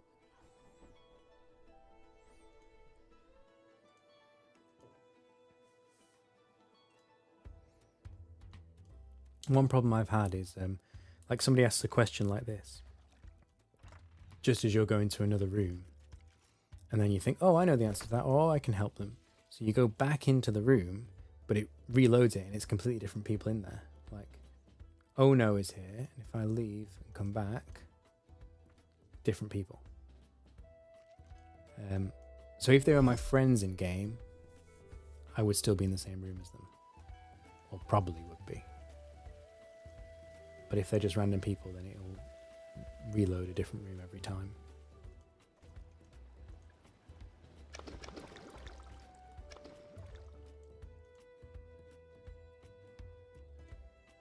Oh, I can lurk behind a bush. That's weird. I think that's going to be part of the detective skill. I think you're going to be able to hide behind the bush and listen in and watch people. Maybe even there's going to be like a thieving skill. Kind of doesn't feel in character though when you're supposed to be a guardsman. I mean, I would be surprised if they don't add thieving to the game though, at some future point.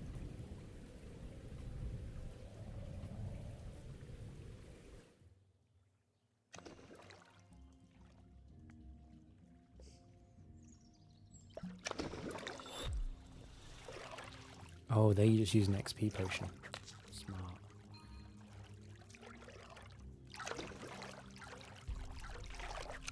Thing is, I don't need XP, I need money. But yeah, I should probably make some XP potions just in case I do need it in the future, especially at like a higher level.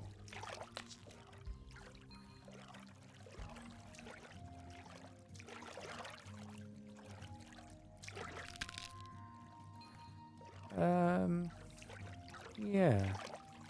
I mean, to my mind, there's no reason why you wouldn't be able to add someone that's offline, but I know a lot of games don't allow that. I mean, I can add... No, I can't. I can block this guy and report abuse, but I can't add him. In fact, come to think of it, I don't even know how to add people. What about this guy? So you can't click on people and add them, which is something I would like to do. You can't do that. There's no right-click options in this game, which is strange. But here, is there like a friends list or something? Privacy settings? No. Friends list. These settings allow interactions with players on your friends list. But how do you add people? I don't even know people who are even online.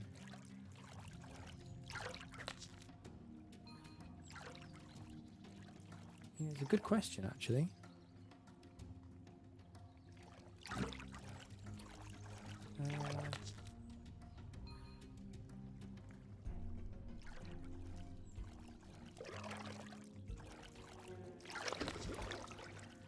Yeah, I have no idea how adding friends works, actually. Oh, hang on. It's probably this button. Friends. Invite friend. What's your name in game, Mezagoto? I'll add you. You can be a guinea pig. Is it Mezagoto?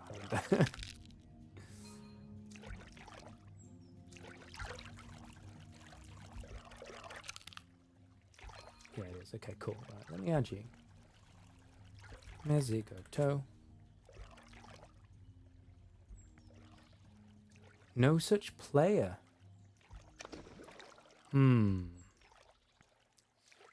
Maybe it doesn't recognize you if you're offline.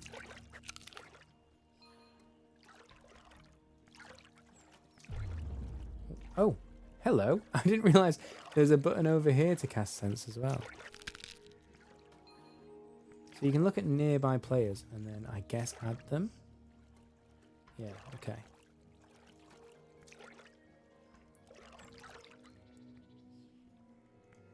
It's not like Mezagoto with like a hash or something silly like that, is it? Because somebody, like my second account, I had to put #1 at the end because somebody took gold space rocket. Which I was a bit sad about, really. I got gold rocket, but I should have taken the name gold space rocket as well straight away, but I was too eager to start playing the game.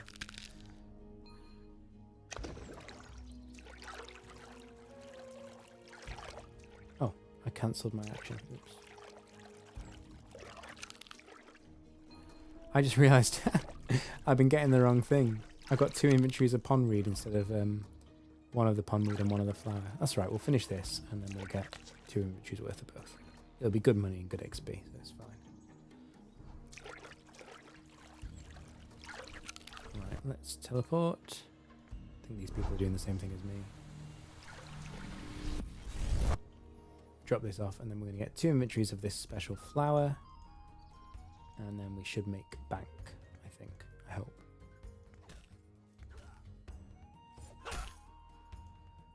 Oh yeah, this is the quest I started. For some reason I need to steal an aubergine. Is it an aubergine? No, I need to steal a marrow to save a guy from a spider. Don't really understand why, but it's fine.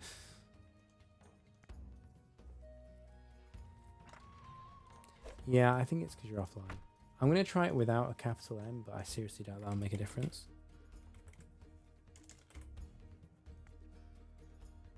Yeah. Also, straight after launch, like this chat didn't work.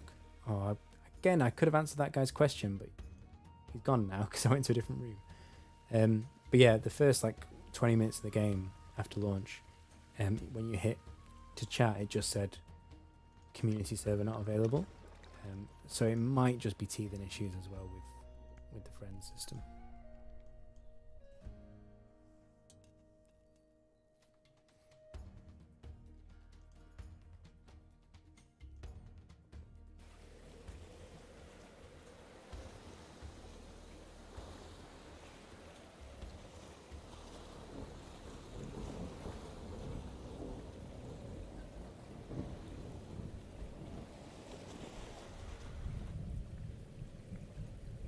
These shady civilians are interesting to me.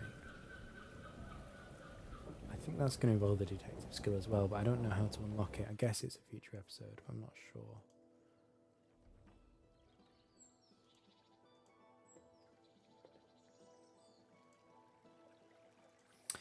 Yeah, it is. Because how would you add a friend if you can't DM them? I mean, if you're in the same room, you can chat, but otherwise... Yeah. I think this game is quite cautious with that kind of stuff. Like the fact that all the social stuff is turned off to begin with. Yeah, it seems to be very... What's the word I'm looking for? Safe. So yeah, it doesn't let you DM people who aren't your friends.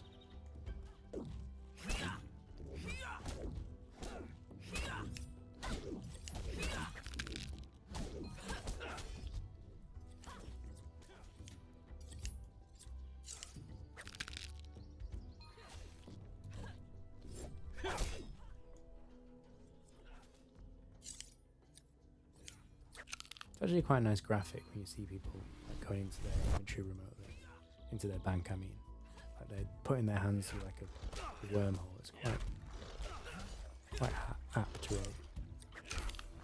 Yeah, geared to be child friendly. Yeah, I mean, I think it is child friendly. I think kids could play it, but I think the main audience for this is people who, have a busy job or whatever, and they just want to chill. I guess it's aggro free, isn't it, and stress free. You don't want like salty people like shouting at you on DMs. Like, as great as the internet is, it can be a pretty horrible place as well. So I think they just tried to make it, as stress free as possible. But yeah, I still think they should allow the ability to DM people who aren't your friends. That could be a setting, couldn't it?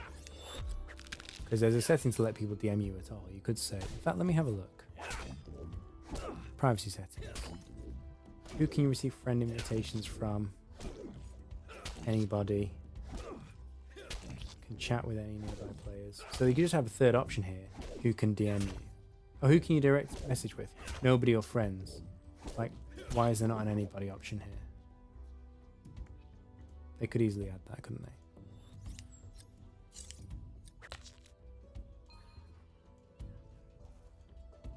Oh, that's cool. I'm glad you play stress-free games with your wife. My wife used to really like games. Her first language isn't English, and she when she moved to the UK and she had to speak English all day. I mean, she's fluent in English, but it's just very tiring speaking your second language all day long, and then speaking at home as well with your family, or at least with your husband. So by the evening, she was just so knackered that she literally couldn't concentrate enough to play games, and she got out of the habit of it, and she hasn't played games in like 5 years. Which is really sad, actually, because I used to love playing games with her. But hopefully, she's getting more used to it. She's not as tired now. Hopefully we'll get back into playing games again.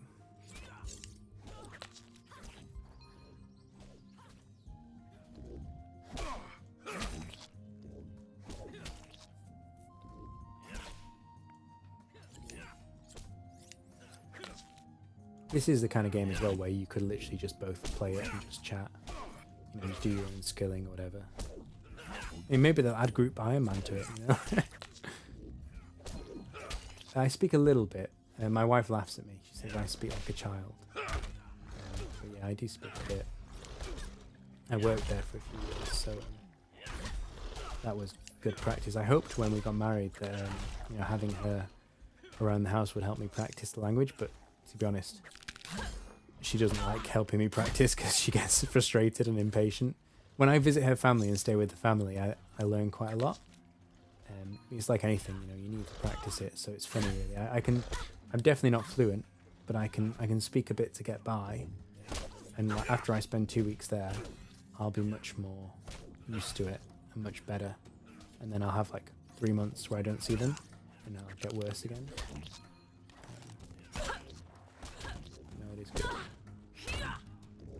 I mean, I'm really impressed with her because She can speak so many languages. Because once you get a couple, you know, you can then it's then easy to learn a third one. So she's got quite a few languages under her belt. I'd love to be like that.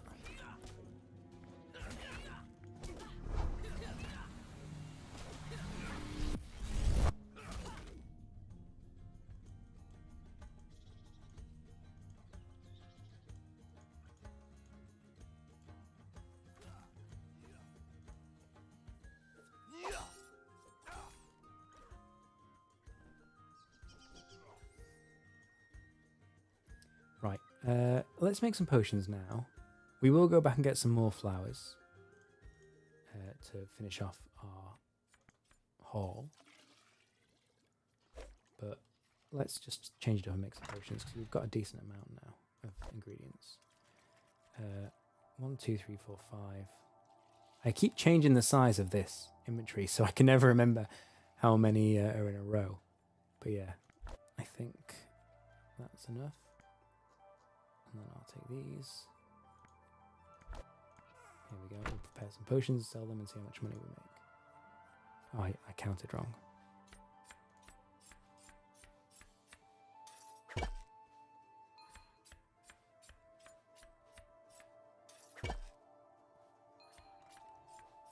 Yeah, I did. I did Spanish and French in school, and then when I started work, because we were working in different locations, I did French lessons at first because I thought, oh, I've got it. I learned it in school, and then I got posted to Germany, so I never got to practice my French. So then I started doing after like about a year in Germany, I started doing German lessons, and immediately got posted to Romania. So I lost. Some of it comes back to me. Like when we go to France, a bit of French comes back to me, but I lost a lot of it, which is really sad. But yeah, you need an excuse to it. You need a family or friend or frequent visits or something to keep it up. Just learning the language on paper isn't enough. I wasted so much time learning German and Spanish. Oh, hang on. I need to make these into potions. I forgot. Oh, I keep forgetting to get bottles. Okay. Oh, hello. That's my level up. So let's buy 25, I think. Should be enough. Gotta spend money to make money. That's fine.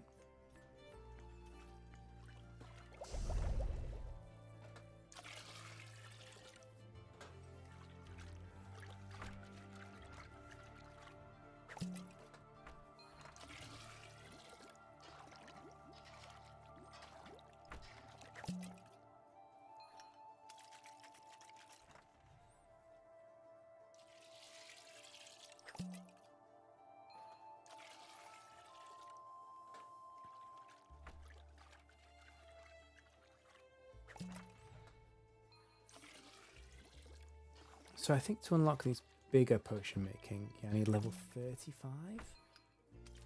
But this is the station they showed in the demo.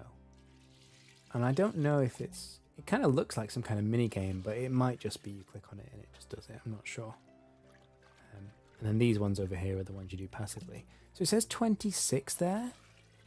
So there must be another passive potion making method at level 20. Let's have a look. Go in here. Oh, grinding slugs. Okay, so I guess you just probably do that at the chopping table or something. But yeah, the wealth potion is interesting. That's used at level 26. I'm going to unlock another knowledge level. And I still don't have any more skills at level 20. So I think I'm going to convert it to money again. Right, let me trade the potions I just made. What are these? Boost level. Oh wow, actually it's not that much money. Is that literally just a straight up level up? No, I don't think it is. I think it's no, I don't want to buy it. I just want some information about it. Yeah, lets you temporarily do a passive activity you haven't yet unlocked. Up to +1 level and +1 higher than you. It lasts 1 hour. Okay, I feel like you should just skill rather than do that. But each their own. Hang on. Yeah, I want to sell all. Okay, that's good. Yeah, I should definitely have enough money after all this, especially if I convert my knowledge points to money. Even if I don't, I'll have enough money for the axe anyway.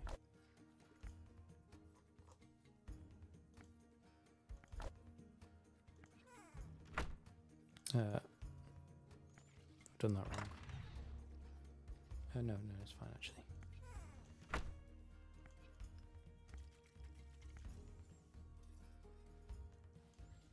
So yeah, the primary skills like the cooking and the alchemy, the whatever this is called. What is it? Potion making? Yeah, alchemy. Right. So the cooking and the alchemy, you unlock recipes that you need higher fishing and foraging levels for. So the recipes I can do now at level 11 or level 12 in a minute, the ingredients I'll need like level 18 foraging to get. So at the start, you can always make your best recipe with the skills you've got. But as the game goes on, you need a much higher foraging level to get the ingredients for your alchemy skill. And I think the idea is you'll have dedicated foragers who then sell what they get at a premium to dedicated alchemists. And presumably, yeah, I don't know if you could do that if you had 2 accounts. I don't think you can play them both at the same time, that's the problem. And I don't think there's any kind of shared bank. So I was thinking you could have one account that's a dedicated forager and one that's a dedicated alchemist, but you basically have to pay 2 subscriptions, I think, for that.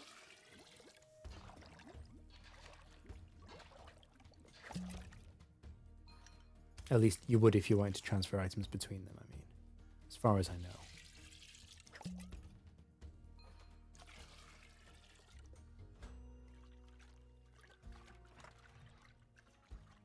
I like these banks, they've got like black holes in them or wormholes or something. It's quite cool.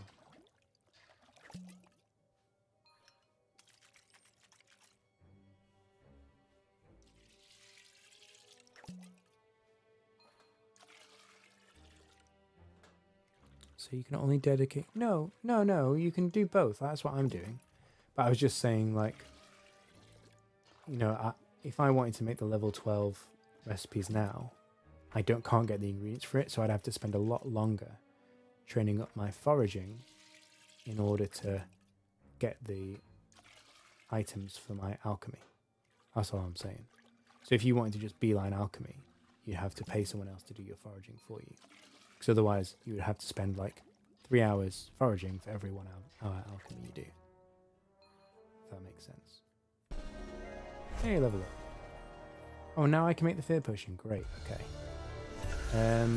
Let's get more money, because again, we can't unlock any of this yet. We need higher levels. And we don't really care about the XP. We've got loads of XP, but we do need money. Okay, we'll sell this. And now we can make fear potions as well, which is cool.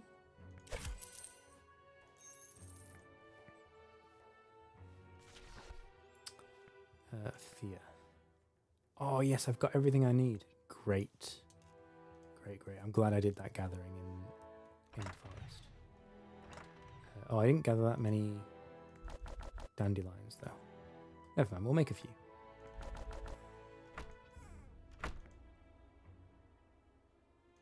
So the fear potion just stops monsters attacking you, which I guess is quite useful if you're just running around, but I prefer to just dodge them, to be honest.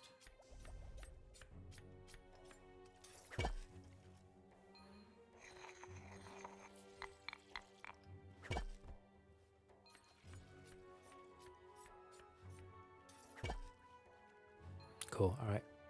See you in a bit, Mezagoto. Good to see you, dude.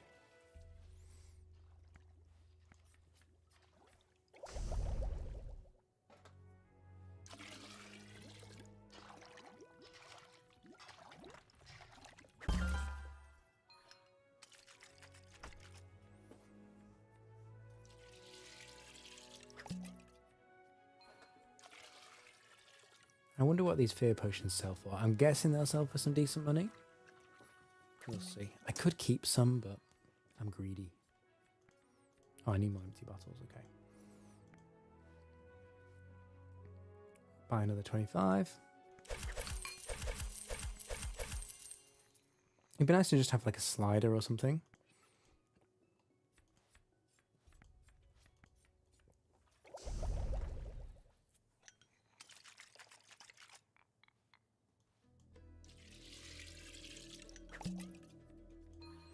Oh wow, it's almost midnight.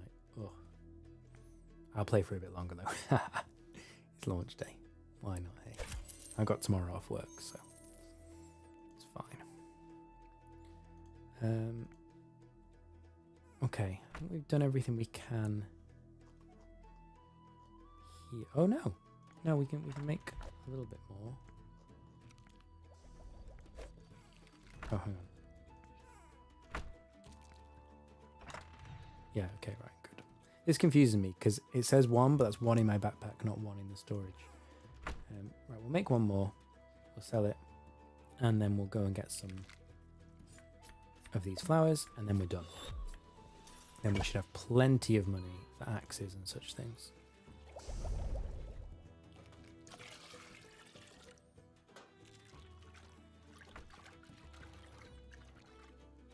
Great stuff. Buy this off me, please. There we go. Oh, we're rich. We got enough money now, but I've got all the ingredients for another batch of potions, so I'll make them because we will need more money. We'll need money for the next tier of wood cutting equipment. We'll need money for... I don't know if we'll need carpentry equipment. Don't think we do. Is it just wood cutting equipment then? Let's have a look. Oh, and gathering equipment we'll need stuff for. I still need to buy a trowel. I've completely skipped the trowel. I skipped the first item and just went straight to the net. Oh, sorry, the first item was the secateurs. I skipped the second item. Went straight for the net. Because I think you make more money from the higher tier items. But yeah, I should get a trowel just for completeness. Also, like, silly things, like sometimes I need potatoes, and I currently can't get them because I don't have a trowel, which is just silliness.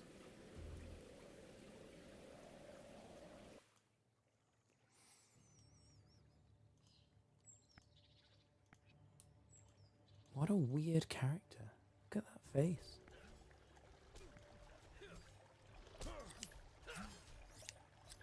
I saw someone asking a good question on the Discord as well, which was, say for example, I've never killed a hare beast. I mean, I have.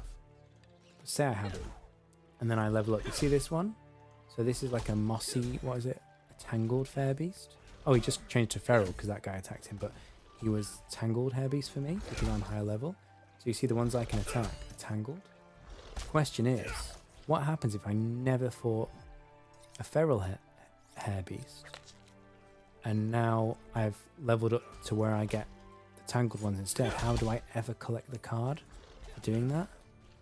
And I don't think it really matters, like you don't get XP or anything for cards, but well, you do actually. You get a higher XP return the first time you get a card, but I don't think it's a big deal, but it will annoy some people, including me, and I think they'll probably put away in the game to go back and like fight a monster like a tier lower. I'm guessing.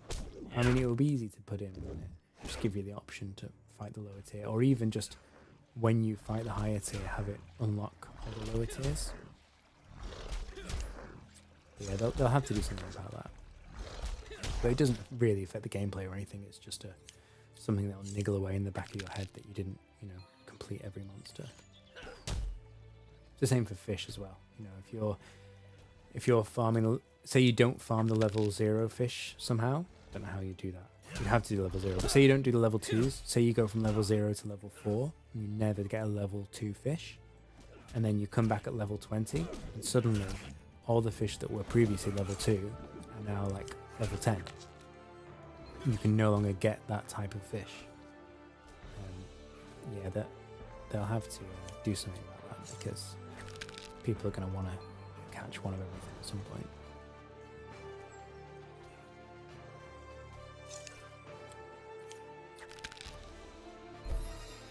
Hey, 16 foraging. Water lilies, great. We still need to get starfish, so I'm not going to start getting water lilies yet, because we can't do anything about starfish. I was shocked actually when I showed the skill levels earlier. Like, the fact that the skill level goes all the way to 500 is crazy. I mean, it's good. It's really good. And if you scroll through the list, like, it's not like they just skipped a load of levels. Like, there is stuff every couple of levels. So the amount of content in this game at launch is incredible. If you had RS Classic account that was made year 1 and still used it, well, yeah, you don't get you do get a cape. There is a legacy cape if you have an old enough RuneScape account. I can't remember what it's called, but you do get I'm sure you get a cape for that. But yeah, my account was hacked actually, because, you know, I was a stupid kid and I used an email address that, you know, I didn't look after, and so someone hacked it. So I mean, I didn't make a lot of progress in it when I was a kid, but when I came back to the game, I thought, oh, maybe I can find that old account. But no, it was hacked and the password was changed and it was long gone, which is fine. You know, I'm already in like less than a year. I'm already way further with the account than I ever was as a kid.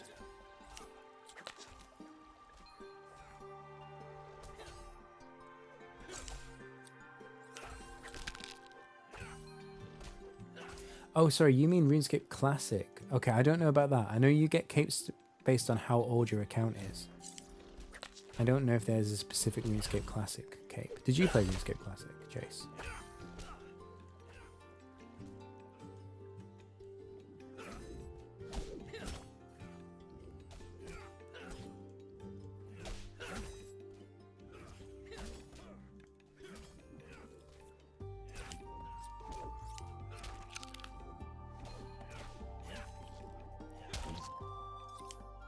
Right, that's everything we need.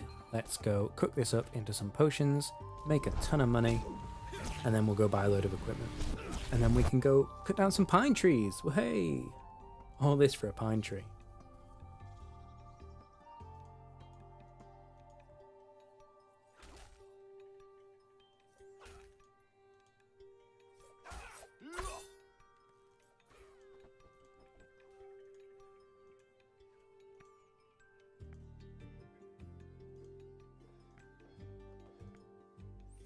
Oh, I just remembered actually, I have a quest. Not this one. I have a quest to find a hair growth potion for a guy. Oh, that's part of the quest. I need a hair restore potion. The hair of a hair beast and a scrap rat. There we go, okay, I can do that. I'll do that later, but it's just good to have that unlocked. No. Oh, in this game. Sorry, I thought you were talking about RuneScape still. There will be player-to-player trading. You can't sell to players yet. So they said when they realised they wouldn't have PvP ready for the start of November, they said they were calling it early access because they didn't regard it as like the full game without PvP. And then they said, look, actually, we're not going to try and crowbar player-to-player trading into the game if it's not quite ready. I think it's close to being ready, but it's not quite ready. So they said, look, at launch or at early access, they're not going to include it, but it will be there for the full launch, which I don't think is very far away. So it will be in the game. I think to start with, it's probably just going to be like adding someone as a friend and then trading with them in the same room. I'm guessing people can, you know, stand in a room and say, I'm selling XYZ. And then you can trade with them, whether they're your friend or not. And obviously if they're your friends, you can, you know, meet up, and if two friends enter the same room, then it prioritizes putting them in the same room so they could trade then. Maybe they'll put some kind of GE in the game, but I don't think there will be immediately a GE. I think it's going to be like RuneScape was originally, where it's, you know, just chatting and clicking on someone and clicking trade. Maybe I'm wrong, but I think that's what it will be to start with. And then I can imagine they will implement something like the Grand Exchange in the future. I mean, at this point, I don't know what you would sell to other players. Like, if you've got a good item drop, but you just happen to have an even better one, you could sell your, you know, your spare item. That would make sense, like a spare weapon or something.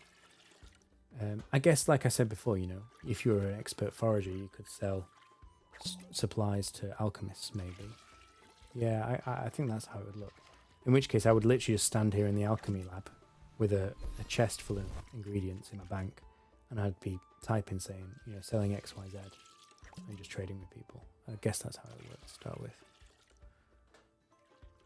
I'm interested to see what the economy does, though. I have no idea what prices are going to be like.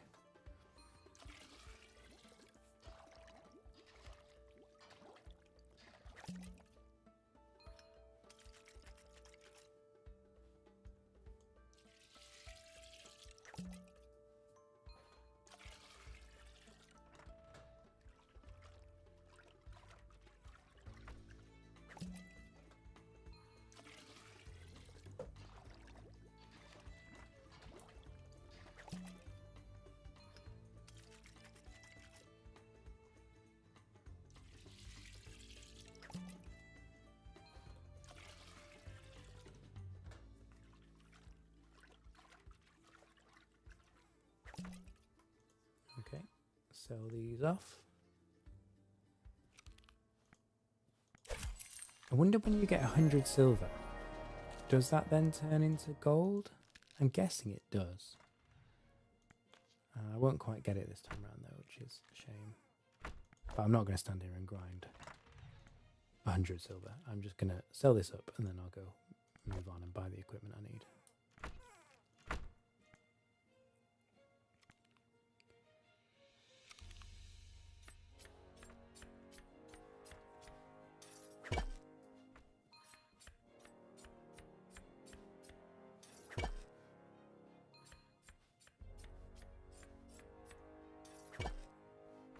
It's weird what you can sell to stores as well. Like, I can't sell these ingredients or this reagent to stores. I have to make it into a potion and then sell it. And like the fish, some of the fish you can cook, like about half the fish you can cook, and half the fish you can't do anything with except sell. What I haven't tried is the fish that you can cook, like the eels that you can make into jellied eels. I don't know if you can also sell them raw to the store. You probably can, but I don't know.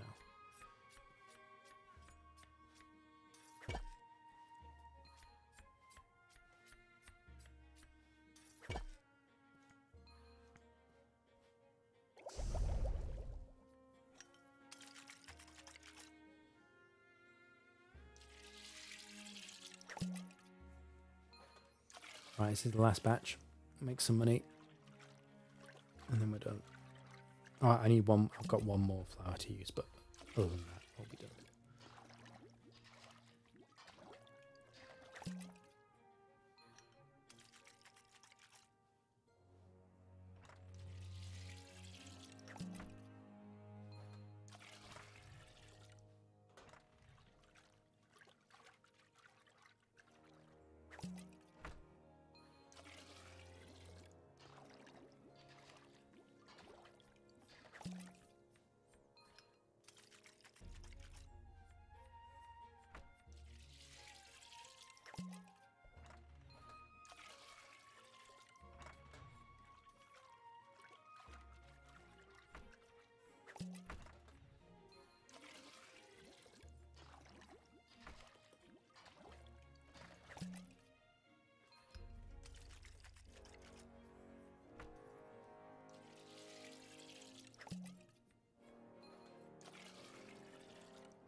Okay. Just get the last ingredient from here. I think we got. Oh, sorry. Not that one. We've got one more kelp. Yeah, okay. Or whatever it's called. It's not kelp, is it? Pondweed.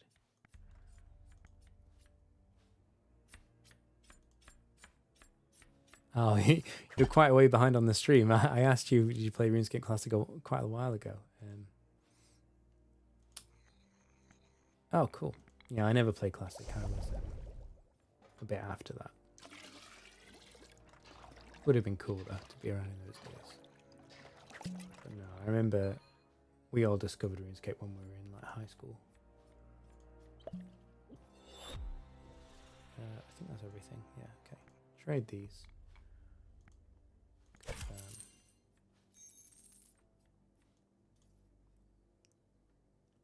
Yeah, it's always that way, isn't it? It's like your cousin or your schoolmate or somebody introduce you. Yeah.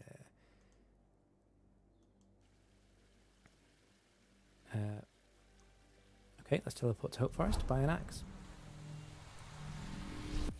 But yeah, I mean, for its time, I mean, RuneScape's great even now, but for its time, it was amazing. Like to have that level of, like, of an MMO and all the skilling and the content and the interactions with people back in the, you know, 90s, early noughties. It was amazing.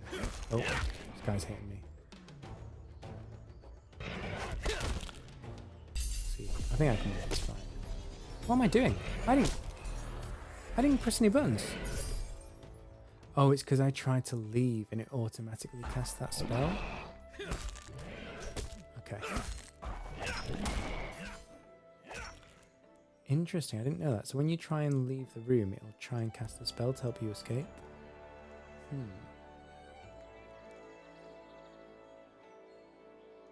Right, finally, let's buy this axe. Come on.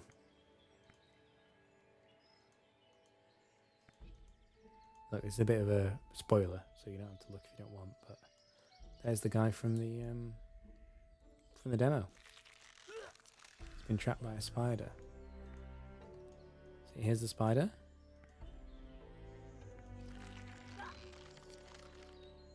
I gotta give it the golden marrow, I guess. But yeah, anyway, we'll come back to that.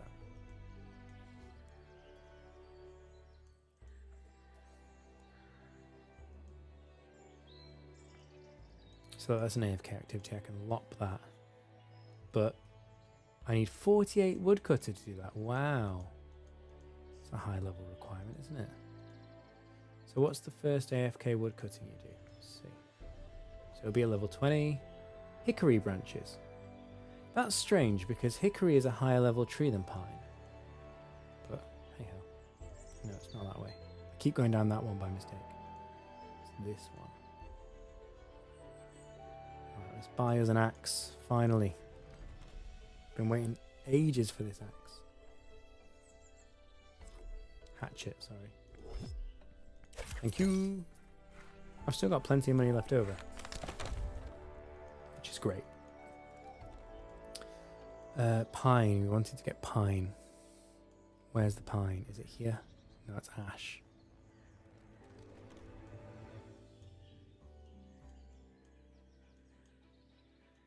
Where is all the pine? There's lots of ash around here. I think it is straight up here, to be honest. I'm interested to know what these strange stones are. I keep seeing those around. They're going to be an interesting part of the story, I think.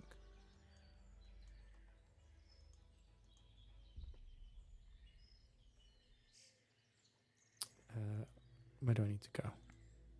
This way. Should I kill one of these? I've never killed one of these yet, actually. Oh no, they're level 20. Maybe not. I thought they were lower level than that. Yeah, we'll come back to that. Yeah, there's pine here amongst the Wendigos, which is probably not great. It's interesting the bow has like a little bit of knockback.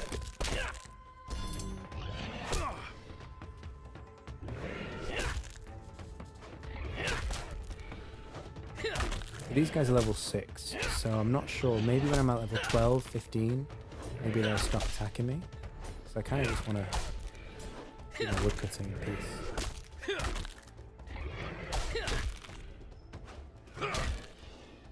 Throwing hammers, rare throwing hammers. That's interesting, but I'm not a hammer mage. I'm a cryo knight. So that's interesting. If you have an alt that is a hammer mage, can I transfer this item to them? I think the answer is no. That would be a shame. I've got rare throwing hammers. Oh, look at that, 52 damage, 71 magic, 71% magic.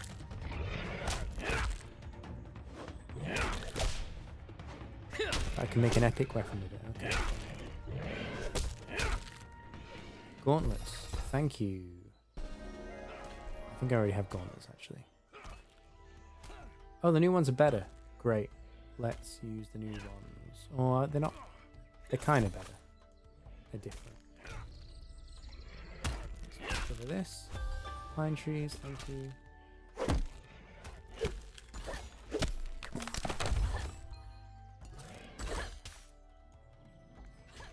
So they don't attack you when you're skilling, which is nice.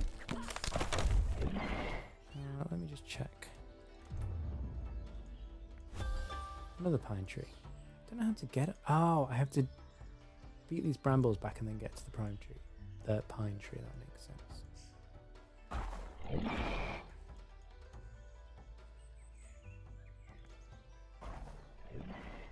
Oh, he ran up to him and then used his bow. Dear me.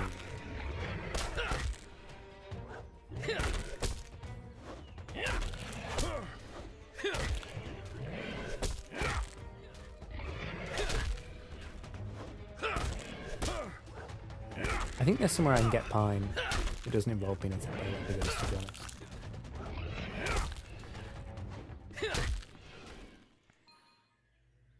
Oh, yes! I don't have anything on my... Oh, no, I do have some resources. Even so, though, let's take that.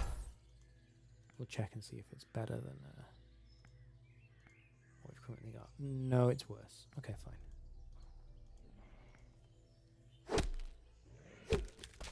I'm tempted to try and save this equipment up for when player-to-player trading comes out. Probably should just sell it to the shop, but it doesn't sell from the shop.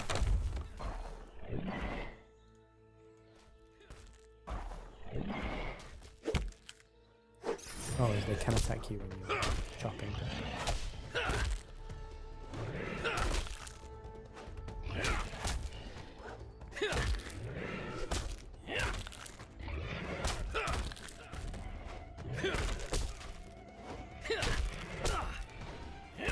It's a close fight.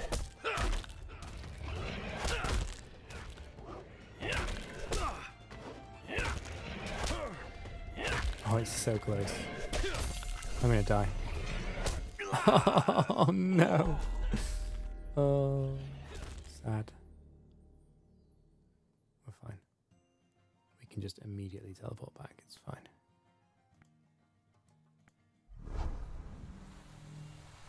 Oh, you don't need to be sorry, Chase. It's fine. I just thought it was funny. Yeah, I wasn't ignoring you. It's just that I'd answered you, but you'd paused the stream. Right. Let's send this stuff back to the bank.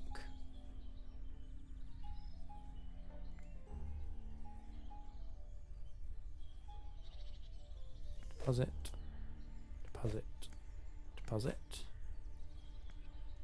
And where are the pine trees, friend? Or maybe, actually, maybe they are all amongst the Wendigos. Ugh. I'm gonna kill this guy. Because I feel like he's gonna aggro me otherwise.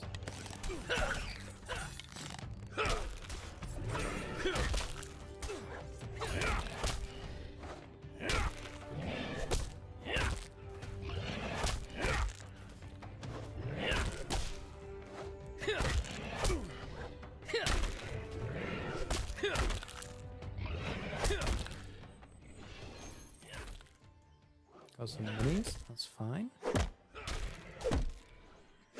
So I think if you start cutting after they've aggroed you, onto you, then you will be interrupted. But I think if you have already started cutting the tree, I think they won't aggro onto you. I think that's how it works. I'm not 100% sure. I'm hoping I'll get a couple levels and they'll attack me. To be honest, I might even soon have a high enough level to not even worry about pine.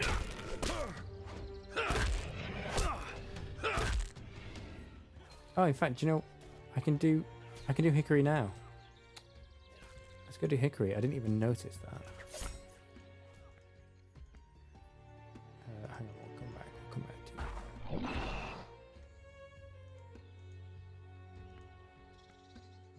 Right. So that does less damage. It can do fire damage. Is it better? It's 3 shots. It does a lot less damage. No, I'm not going to use those knives. Hey, Hensel. 3 biggest things I want to see improve. That's a good question. So earlier I was saying that I wanted keybinds, and then Mezagoto showed me there is already a keybind. So this scan, you can hit Control S and that works. I would like to see more of that, like for these other spells. That would be good. I'd also like to be able to have the map open and my inventory open at the same time. So at the moment I can have like this. Sorry, that is map and inventory. I want to have my spells inventory. So there's your spells in your inventory. There's your map and your inventory. I want to have the map and the spells, which at the moment I can't have. It's one or the other, even if I move this down here. And linked to that, I would like to just be able to pin things, so like have that toggleable rather than turn it off and on. Yeah, exactly. Have the map be clickable. Oh, well, I don't know what you mean. I mean toggle it on and off so it stays on. Like when I do this, I want that to stay open. I don't know what you mean by make it clickable. Is that what you mean?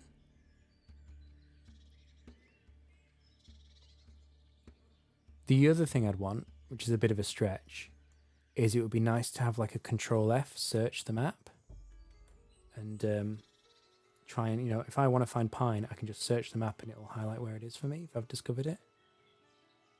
Oh, I see. Yeah, that would be cool. Click on an area of the map and just path there. Yeah, why not? That would be good as well.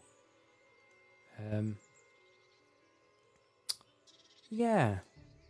I mean, player-to-player trading obviously would be a big thing. We know that's coming into the game. But yeah, so if I had to narrow it down, I'd say keybinds. I would say expanding on the UI to make these things toggleable. And if I'm allowed player-to-player trading, I'll say that, even though it's already in the works. If I need something else, then I think I'll take your suggestion of the clickable map.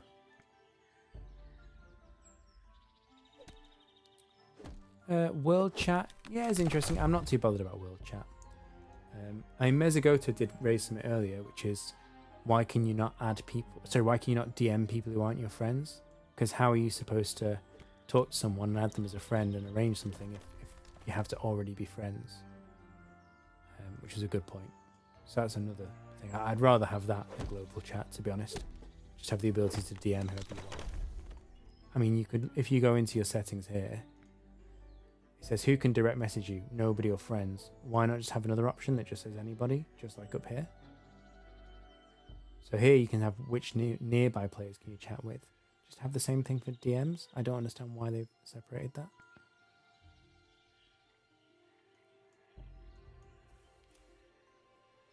I mean, at the moment, the rooms are pretty full anyway. I mean, I'm in episode 2 now, and not so many people are in that. But in episode 1, all the rooms are full. In episode 2, I still see a fair few people. So I can always chat with the people around me. And when there's less people playing the game, because of the room system, the rooms should still be relatively full.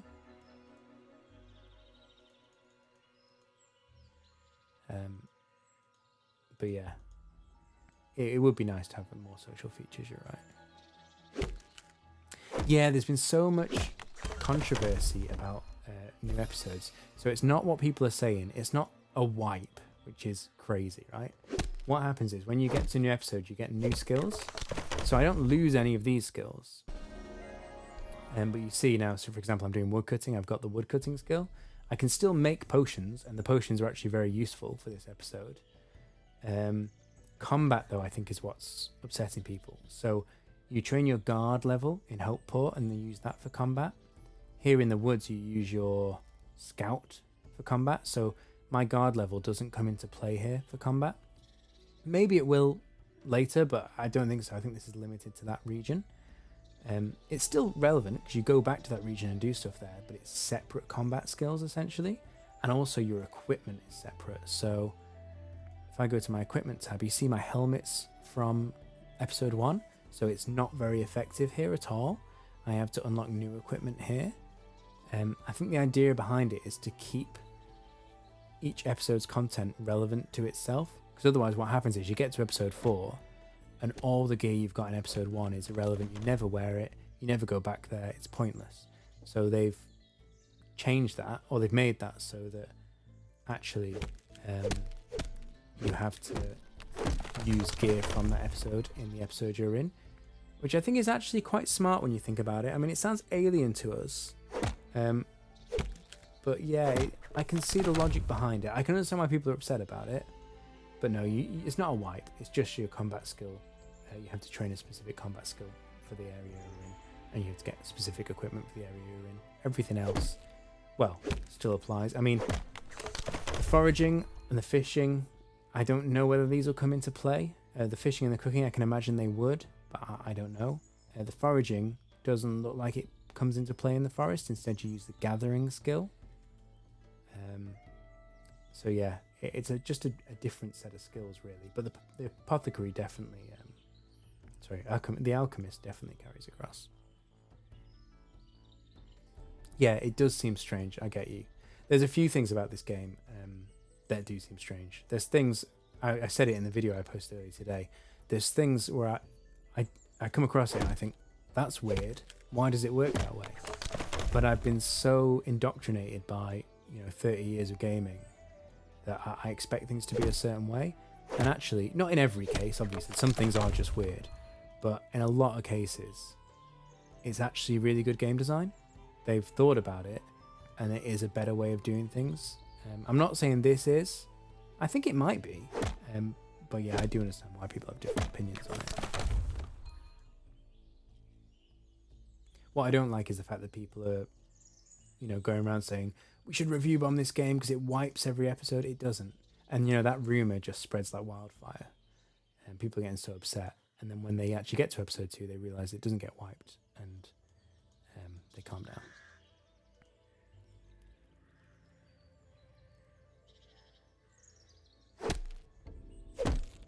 You want a more ultimate, persistent world. Well, it's still a persistent world. I mean, like I literally just went to Hopeport to do a load of stuff and then came back here. So it's still persistent. I went there, I did stuff, I used my skills that were there. And I can make like fear potions, for example, to use in this forest, using the skill I trained in Hopeport. So it's still persistent. This concept of it being wiped is not accurate at all. Are there other profession rows for the other episodes? Yes, there are. Yes. Look. So every episode has got new professions.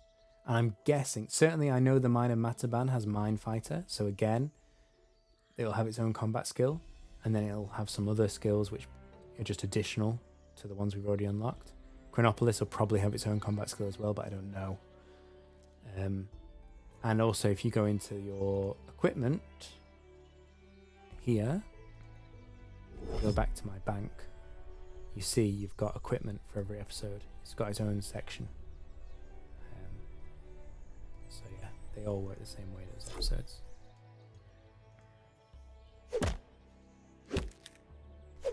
Well, they're not separate. And I think calling them episodes has confused people. I think it's not really a helpful name for it. All they are is just like unlocks. So, I don't like drawing too many comparisons to RuneScape. But if you think of the difference between free-to-play RuneScape and members RuneScape, there's, for example, there's a gate to stop you going to Mauritania. Well, that's basically, episodes 1 and 2 are both free-to-play anyway. So, sorry, let me just convert this. Again, I don't have any new unlocks here, so I will convert my knowledge to money, because I need money. But yeah, so episodes 1 and 2 are both free to play, but you've got to progress so far in the quest, and then this gate unlocks and you can get into the next area. Episode 3, I think, starts over here. Now, this is like the gate to Mauritania in RuneScape. So if you've paid for premium and you've got far enough in the story, you can go through here. If you haven't, then the game world is limited to this. But it's all one game world. They're not separate episodes. They doesn't get wiped. They're called episodes, but I think it's not a useful phrase, to be honest.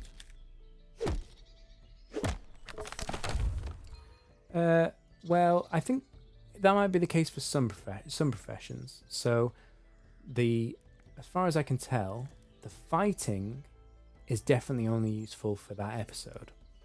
I might be wrong; it might change in future. But the fighting skill, that one skill, is only for that episode.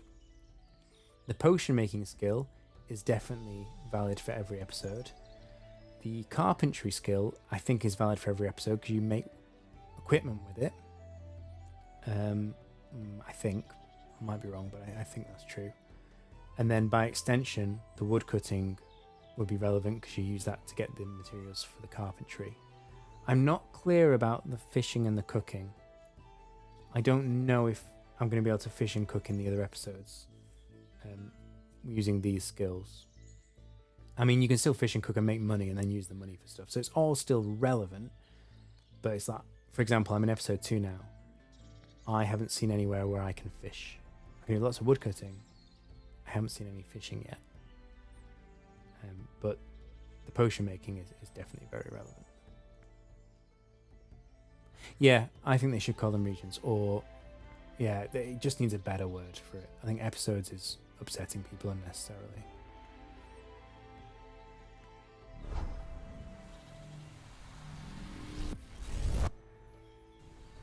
Yeah, zones, Hensel, that makes sense. Yeah, I mean, there's so many terms they could use that would have been more helpful than episodes.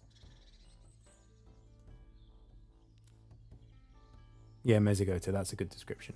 Yeah, you unlock a new skills in each episode, and only the combat skills are limited by the looks of it. I'm just going to cast it. Oh, I've gone the wrong way, actually. Let's go this way. Yeah, combat profession and gear, you're right. The gear was a really odd choice. The fact that the gear expires, or not expires, but the fact that you can only use gear in each region that was procured in that region is a strange choice. But I think I still need to think about it some more, and I'll make a video about it in the next day or so. But I think it does make sense, actually. From a gameplay point of view, it keeps content relevant by, like, the stuff I unlock in episode 1, I will now always use whenever I go to Hopeport, which will be quite often. Whereas if they didn't have that mechanic, then I would probably never use that equipment I unlocked in episode 1 again, and it would just sit in my bank or be sold.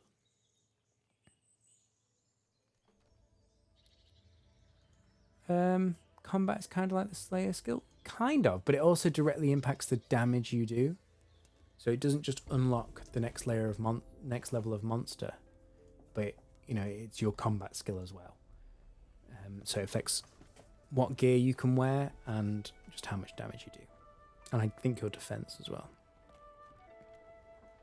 Oh, I don't mind. You can make old school RuneScape comparisons. It's fine. It's just I don't make a point of it just because it's not meant to be a RuneScape clone, and it is quite different. I mean, obviously the original game was made by the same guy, so like the look of it, I mean, this is more modern graphics, but the look of it is similar. It has like similar DNA, but it plays quite differently. Obviously it makes sense to draw comparisons to RuneScape, but I just try not to make a point of it because people think it's RuneScape 4 and it's not. It's its own different game. Now let's keep the hickory. Let's just do the pine first before I confuse myself.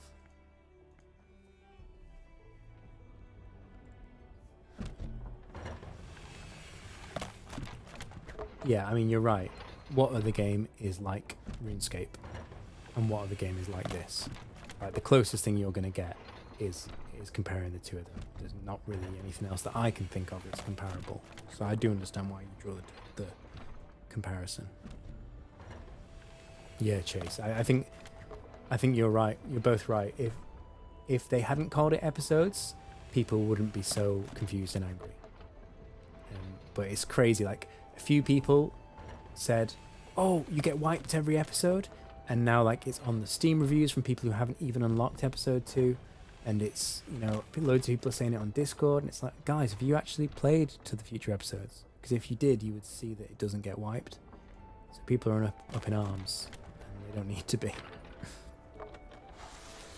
Yeah, I mean, I've just unlocked Cryonite. Well, I say just, like an hour or two ago. And I haven't seen any differences yet. I did get... I'm quite annoyed, actually. If you look in my bank... Let me just stop.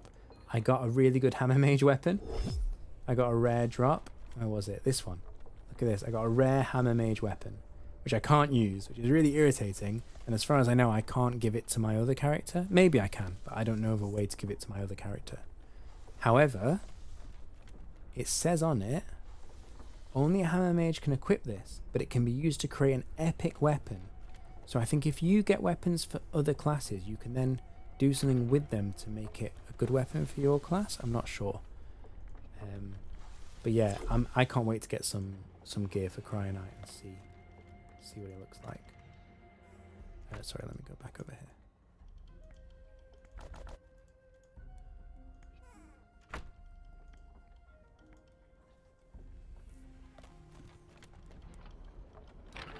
Yeah, Hansel, you're right. I mean, it's made by the same guy. It looks similar. A lot of the player base are people who've come from RuneScape, or at least had some experience playing RuneScape in the past. So it's natural to draw comparisons, which is absolutely fine. As long as, you know, you don't say, oh, it is RuneScape 4. It's a fair enough comparison, isn't it? But no, I'm pleasantly... Well, do you know what? I'm not that surprised, because I did have high hopes for the game. But I'm pleasantly surprised. It's been good to see that it is its own game, and the way it plays is actually really quite nice. Can I make the hickory yet? Or am I not high enough level? Oh, I can. Okay, great.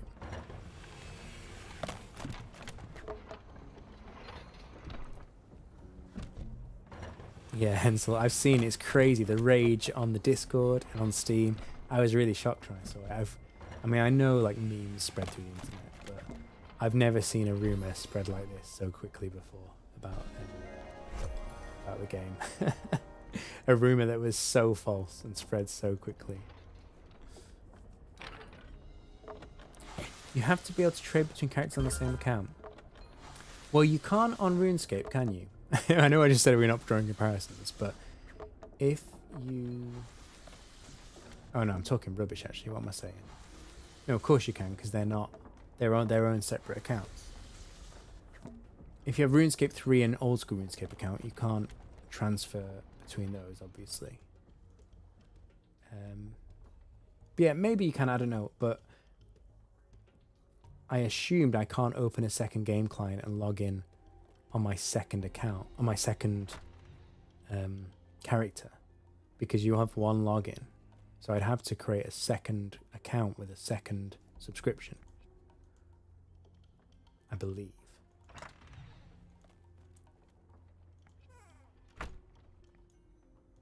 So I don't know of a way to transfer items between two characters on the same account, but I will be happy to be wrong.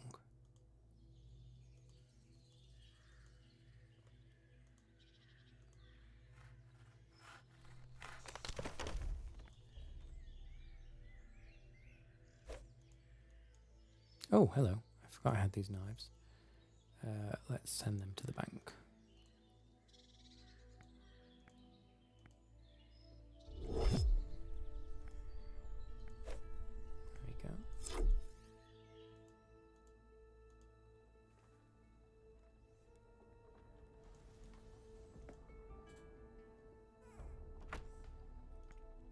I like that he closes the cupboard when he uses it.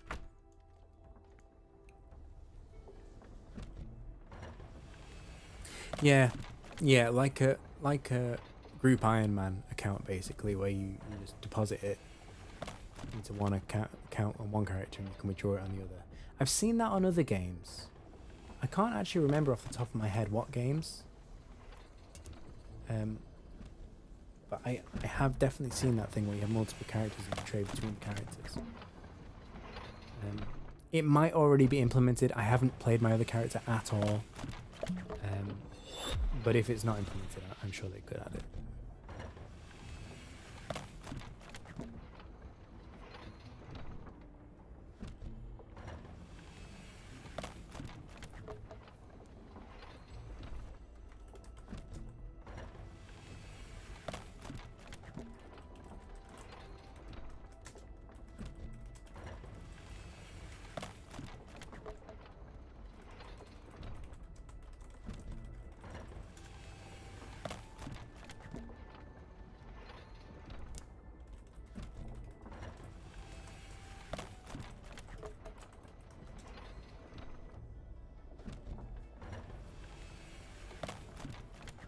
World of Warcraft does that now, does it? Yeah, that wasn't the game I was thinking of. There's something particularly in the back of my brain. There is a game I played where you transfer between accounts, but I can't think what it is. But yeah, World of Warcraft has it. It's... I think it's fairly common. Right, we can get Juniper now. Is our... No, oh, maybe. What's our woodcutting level? Brambles. Okay, we can cut through those brambles. Great, that's what we were doing this for.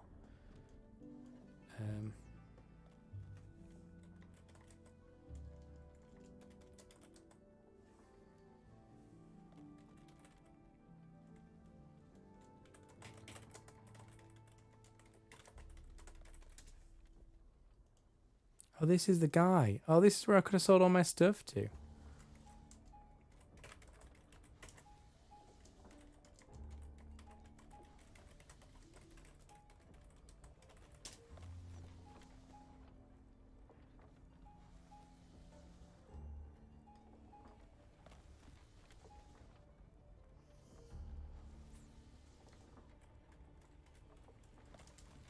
In the sawmill, asking what timber is.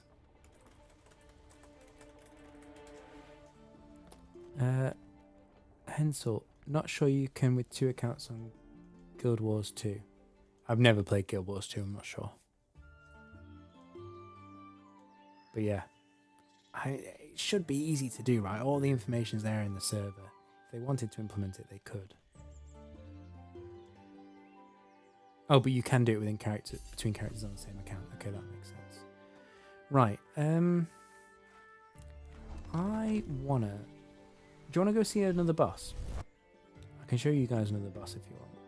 I think he might instantly kill me, but I can show him to you.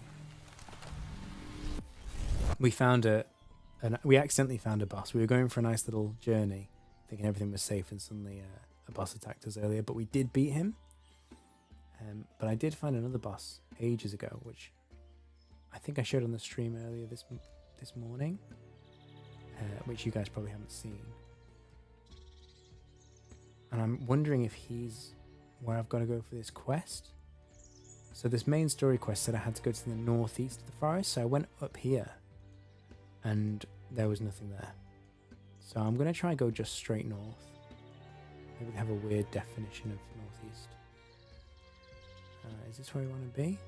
Magic Cave?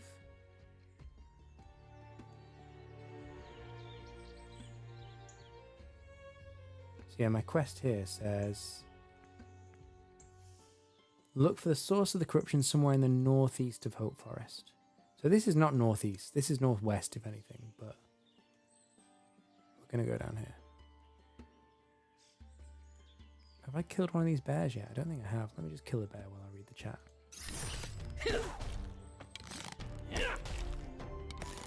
Curious on where the game will go. Yeah, me too. I mean, they've clearly got a lot of content lined up. They've already said that the full release of the game will also include episode 5, which wasn't in the original scope.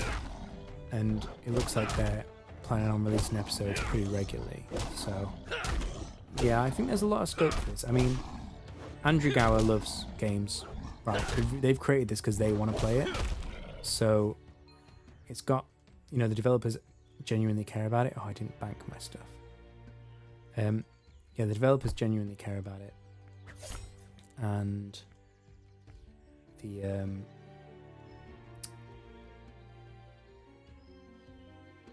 you know, they've got the money for it as well because of all the money they made from RuneScape. So, I think there's a lot of potential here.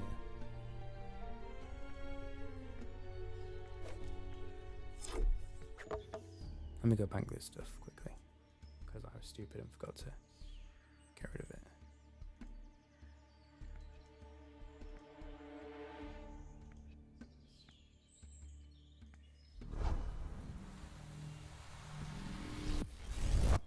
Yeah, co-op. Well, what's interesting is if you look in the here, there's like a two-handed saw, and in the demo videos they did show like two people cutting trees. So I wonder if you'll get like a buff where if you have someone there with you, you cut the trees faster. I don't know. But I think the co-op is relatively limited, certainly. But the PvP, you know, they seem to be taking it pretty seriously. So yeah, that'll be interesting. And they're going to add quite a few more combat mechanics even for PvE. So yeah, I think that'll be good. There's a lot of development going to happen.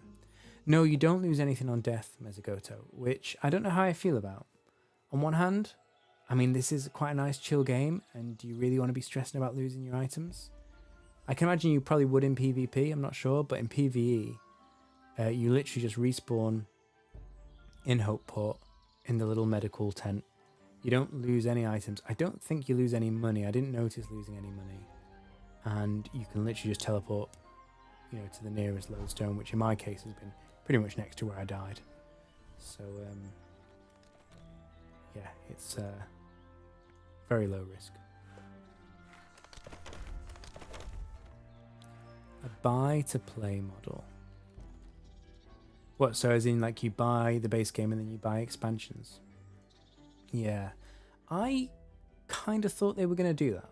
I thought they were going to be, you know, you buy an episode at a time kind of thing.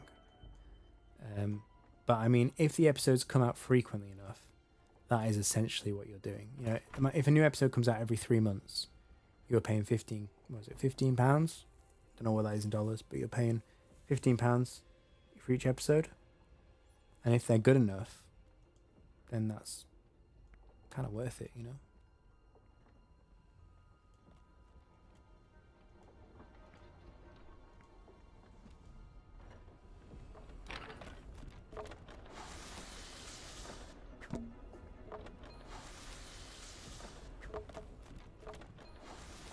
It just really comes down to how often the episodes come out and what kind of content's in them.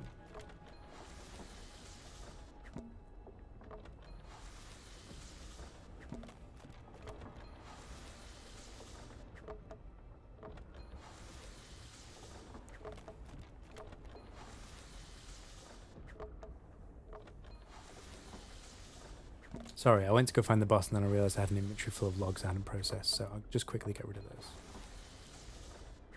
Teased you there.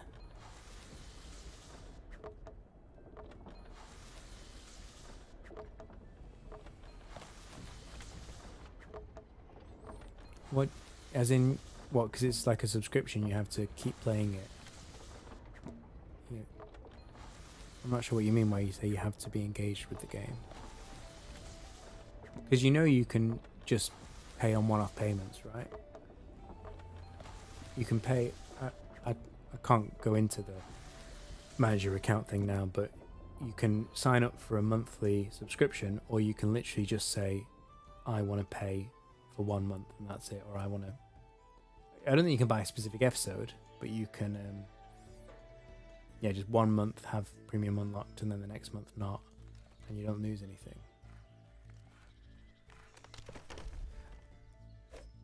Oh, I see what you mean, because you've paid for a month and you want to get the most out of that month. Whereas if you buy an episode, you can play for a day and then not play for another month and then still pick it up and play it after that. Yeah, I can see what you mean. All right, Mezagoto, thanks for dropping by. Really good to see you. Have a good night, mate. I'm looking forward to your video as well. I'll check it out when it comes out.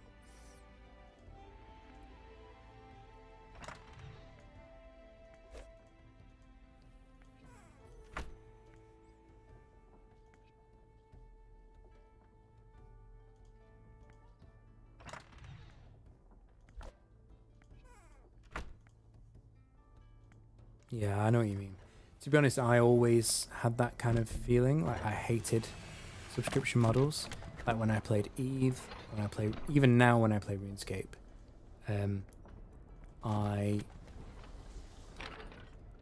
well, typically when I first start, I will buy membership just to get that extra content so I can then earn more. But then once I can earn in-game money, I typically don't pay subscriptions at all. I just earn enough to play the game by buying bonds in RuneScape, for example, or buying Plex in Eve. But I have realised as I've got older that, you know, your time is more valuable than that. So for RuneScape, I do really enjoy actually just earning bonds and having that feeling of achievement. But we're kind of at a point now where games are so complex and they need so much upkeep that if you want a game to be good, you kind of need to have that ongoing income from the player base, I think. That's my opinion. Cheers, Chase. Thanks for dropping by. I really appreciate it. Oh, thanks for the sub as well. That means a lot. It really does. I'm very new to YouTube, so yeah, every sub really counts. So thank you so much. I really appreciate that.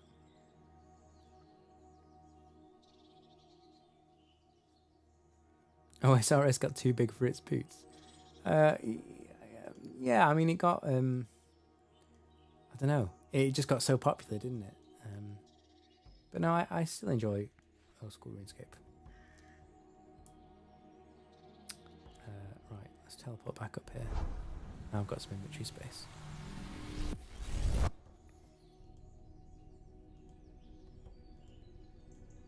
Oh, I see what you mean, because they increased all the prices, yeah. Yeah, but if you think about it, like inflation is a thing, both, you know, real world inflation, which then in fact affects the game price, which then affects the bond price in game. So it all goes up, but also earning power in game goes up. So I have a higher level RuneScape 3 account, so I tend to make most of my money on RuneScape 3. But I can log on to RuneScape 3 for a night and make enough money for a month of membership. And old school RuneScape, even though my account's much lower level, I'm not far off that. Like I made a couple of money making videos on it. So yes, the price has gone up, but actually it's getting easier and easier to make significant amounts of money in game to then pay for bonds. I mean, I know bond price is going up as well, but I mean, I've not paid for membership for 2 years. I paid for my first year of membership, and after that, the past 2 years on RuneScape 3, and I've not paid for membership. And because my old school RuneScape account is shared with that, I get free old school RuneScape membership.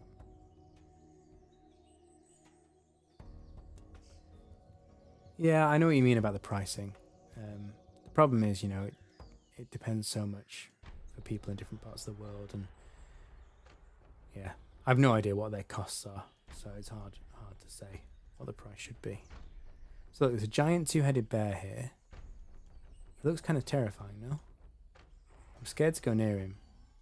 I can also interact with his beehive, which I think will probably make him angry. If I invoke the Dryad here, I think she won't turn up. The Dryad does not respond, see? Attacked with Infernae and immune to Infernae. He's a boss monster. I'm gonna steal this honey. He's gonna attack me and probably instantly kill me. Whoa!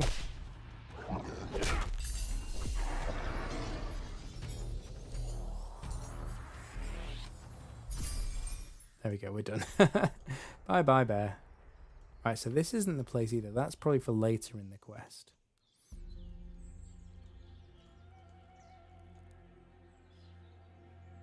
Yeah, if you're playing different games, yeah, that's not really doable. But then again, it's a bond is 2 weeks. So what I've done, I've got, I don't know, 20 or so bonds in RuneScape 3 and a few bonds in old school RuneScape, and I just activate them when I want to play. But then if you only want to play for a day, you've wasted 13 days of your bond, so I do get where you're coming from.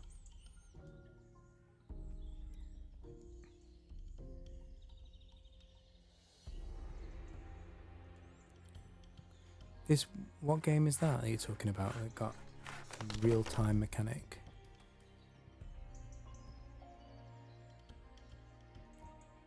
I've never heard of that. So, what? There's water in real life somewhere, and when it runs out, you lose your account? What? That doesn't sound right.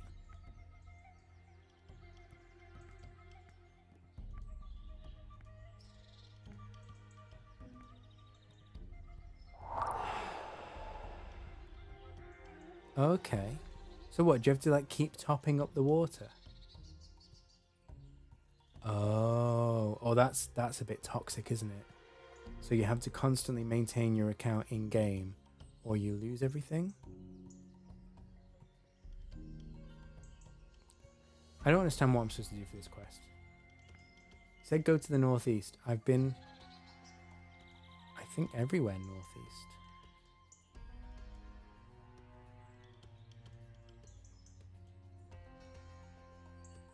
Is it in Berry Glade? No, I've been there as well. I've been all around here. Let's kill some Spriggans because we need the XP anyway.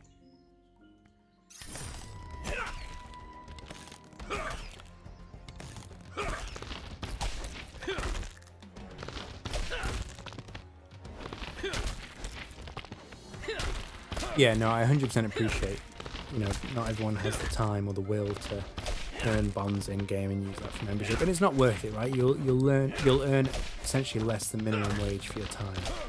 But for me, I just enjoy the process of trying to find money making methods. But yeah, that's a bit different, that game you described, because that's actually removing all your items as well. Whereas if your membership lapses in RuneScape, okay, you just can't play the members content anymore till you renew it, but you don't lose anything.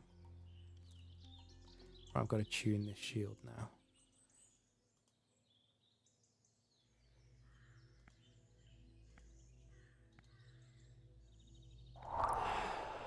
Oh! No, the dryad does not respond. Where am I supposed to invoke this dryad?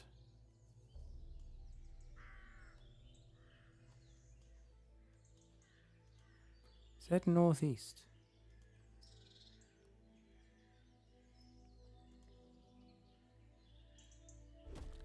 Okay, we can go through here at least.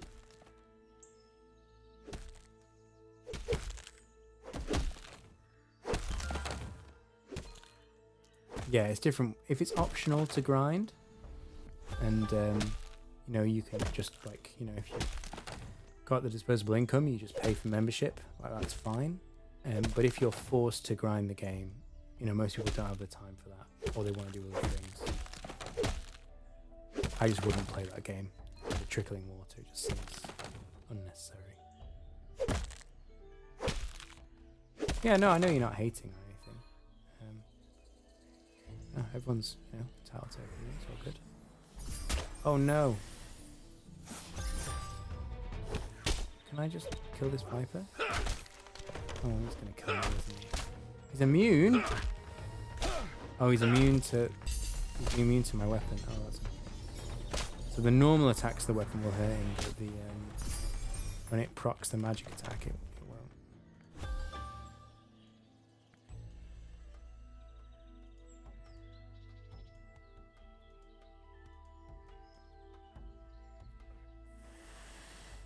Back here again. Oh, I could use my other weapon actually.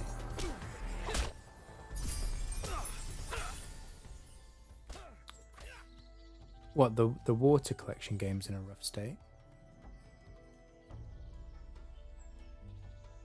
Yeah, I mean, if you enjoy it, great. It does sound a little bit predatory, where you have to maintain the account to not lose your stuff. But, if you enjoy it and they don't get their hooks into you, then great.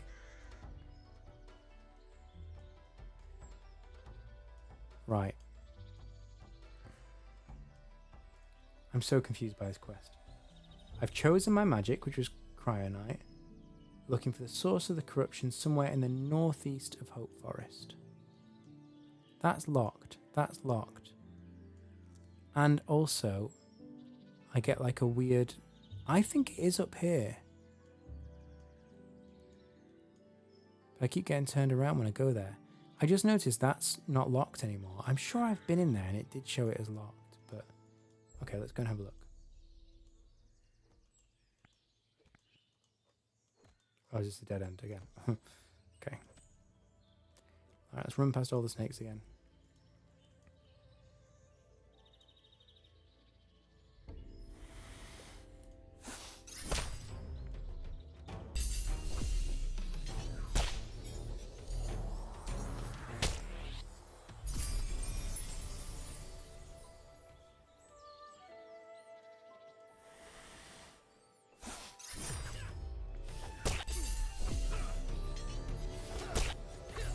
Yeah, there's loads of games where they kind of have different mechanisms to get you to play regularly.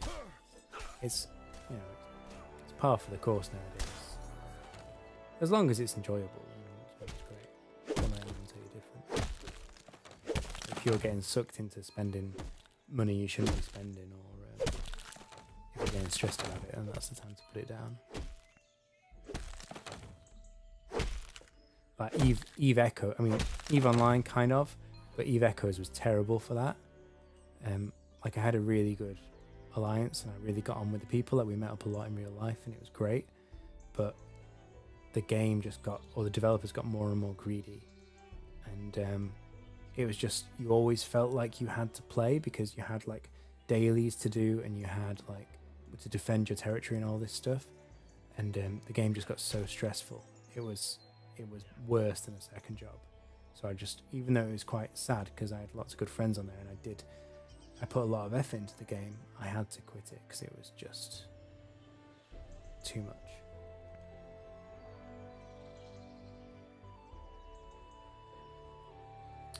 Right, on the map it said that that was unlocked, and now it says it's locked. So if I go over here, will it show it as unlocked again? Yeah, so that says it's unlocked.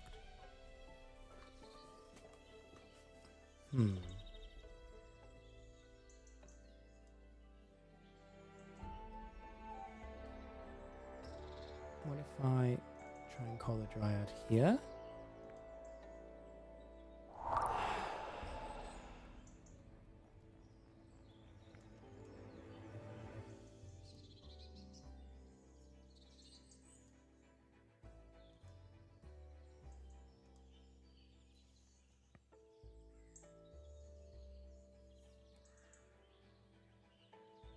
Yeah, MMOs make it harder to leave in that sense, so they can really screw their players because you can have good friends, you know, a good clan, and even if like the developers are trying to screw you over for money, like it's more of a wrench to leave because you feel like you're abandoning your clan mates.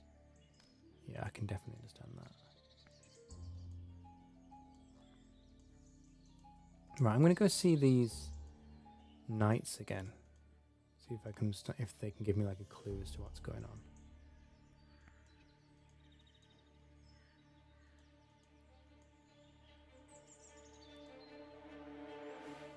I've just been wandering around like aimlessly now. I've been to every room in the northeast.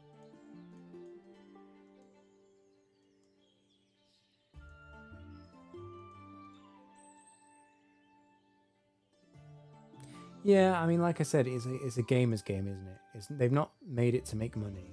I mean, they will make money, but Andrew Gower's got money already. He's done this because he's passionate. So, yeah, I feel like they'll make the right choices. Oh, wow, that would be an interesting feature, taming creatures. I do like the rabbits and the little rats you see in the city. Such the northeast of the forest, the dark magic of Vilzax cannot be allowed to spread.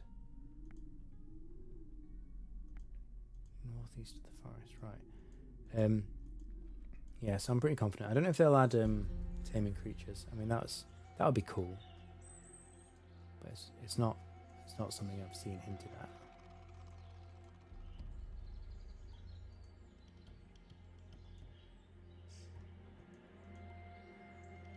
I don't know of many RPGs that include taming creatures, but it is a cool skill to have.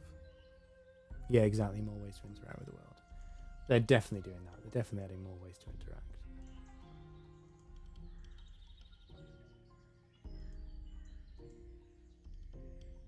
Right, this is northeast, right? I've definitely gone northeast.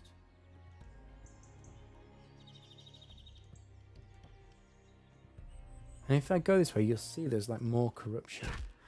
Oh man, I don't like these guys. These shades are irritating. You can just run straight past them though real quick. I'm going to try going down here though. I've been down here already, but... Oh, I've not been here. Oh, this is what I was missing. Oh, yes. I thought I'd been everywhere, but I hadn't. Right, okay. Right, we're on to it now.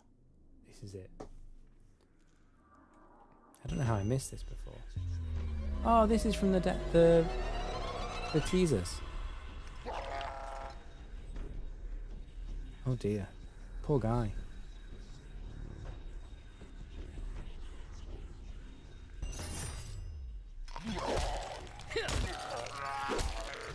I don't feel good about this. He's level 12 and so am I. Oh, it's fine. I can win this fight.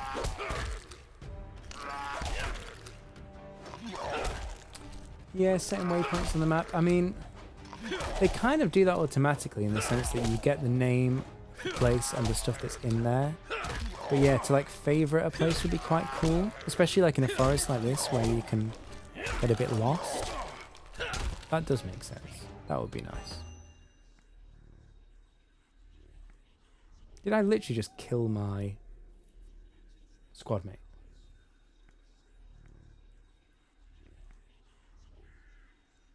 Need some distilled magic.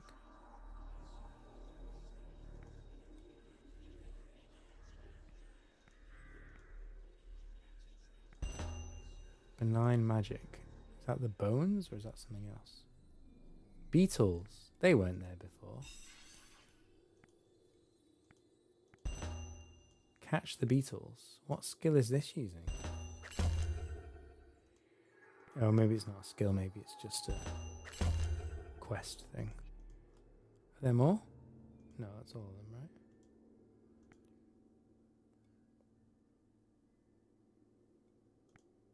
right? Okay, that was easy. I can't believe I got stuck for so long on this quest. There was just a one route I hadn't gone down. Press the beetles against the crystal. Okie dokie.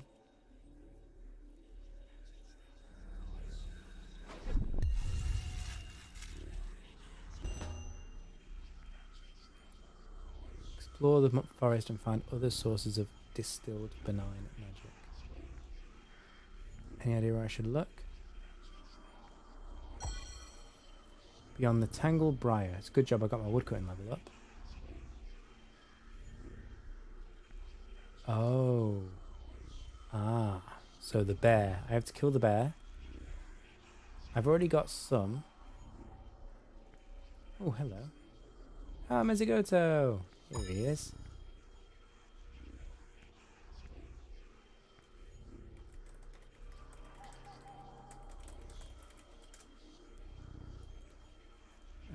Oh, you can see what room they're in? Oh no, that's room chat, okay.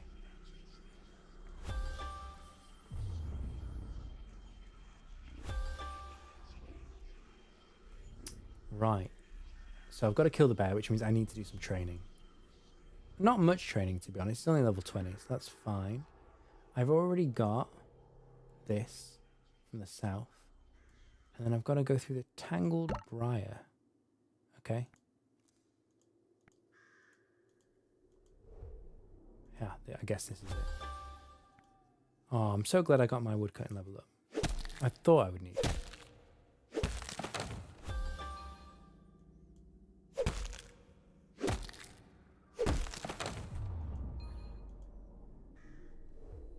There you go. There you go. Glowing mushroom. Great. Solid mound. Nice. Okay. So we've got everything now except for the honeycomb behind the bear boss. So we need to do some training, which we will get through pretty quick. Is this shield going to be good? Maybe. Maybe I'll go tune the shield. Run. The good thing about the melee mobs is you can just run past them most of the time.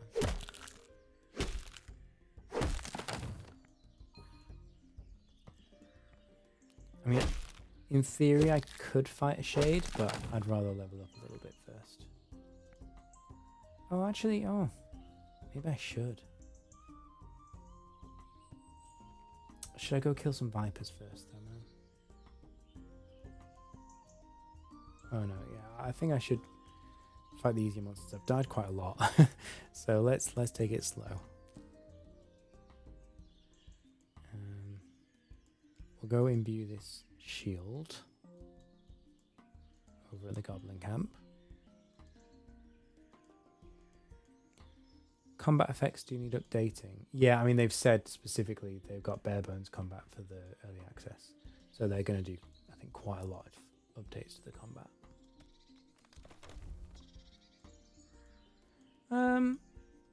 Yeah, I mean, I don't know. I guess we were prepared for it because they told us that it was going to be early access. And then, they said a lot of it will be early. But I've been surprised, actually. I thought the game seemed a lot more polished for the early access release than I expected. I'm pretty happy with it. But yeah, this is a foundation that they're going to build the game on, I think. There's a lot to it. I mean, I'm only partway into episode 2, and there's 4 episodes just for now. So it's a good game as it stands, but yeah, I feel like they've built themselves a foundation to now build a lot more on. I do understand what you're saying. Why is this goblin aggro? Oh, it's a level 18 goblin. I don't know if I can beat a level 18 goblin. I can't. Oh, maybe I can. What happens if I go back here? No.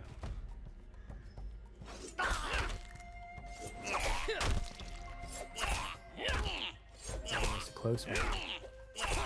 I might die again. Yeah, I'm gonna die again. Oh man, I keep dying. That poor guy said no as I died. He said, "Are you winning, boys?" Right, let's teleport back.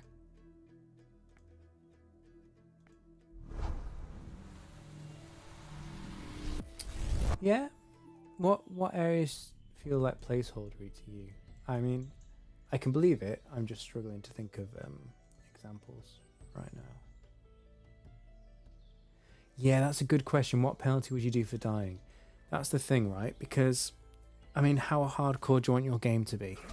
I mean, I really like the fact that it's chill and low stakes, because, after being at work, it's nice to just have something relaxing, and, maybe you're talking to the wife and the family, and, you're not got your full attention on the game, so I quite like that it's low stakes. But, yeah, it feels like there needs to be some penalty for dying, you're right. So, I mean, my first thought was lose a bit of your money, but that seems kind of arbitrary. Losing skills, no. As much as Valheim was fun, I really hate the fact you lose XP when you die. So what else could it be? If you're not, it's either losing XP, losing money, or losing items, right? That's the only penalty you can have for dying that I can think of, unless you can think of something else. So I wouldn't say lose XP. Losing items is kind of harsh, but kind of it feels more normal. And losing money is just the middle ground where it's kind of meh, So for now, I don't mind that you don't lose anything, but yeah, I think maybe something needs to change. You need some penalty for dying, don't you? So the UI is interesting, right? So in some ways, there's a lot of things I want them to change about the UI. Like, I want these to be toggleable, I want different things added, but the fact that they've made it so flexible is actually really nice. So they built flexibility in there, which I think is the important thing, because that's an engine thing, where they could have painted themselves into a corner. But no, they've made it flexible. But yeah, I think they can polish it. There's certain things they can do to make it better. I agree with that.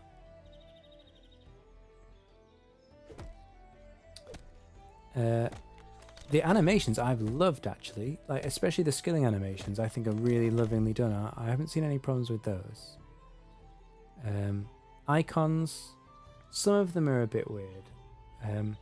Like the image, the card that pops up when you first get something has quite a nice picture, but then the smaller cards don't really seem to do it justice. And what's really weird is when you drop stuff, it's like a picture frame on the floor, which seems really odd. I feel like that might change at some point. I mean, it's not a problem, but it's just a bit strange. Yeah, you are right, actually. Yes. Because that was the problem with Eve Echoes, was they got rid of losing ships when you die. When you died, you would claim your insurance and it would just, rather than give you the money to buy a ship, it would just return your ship to you.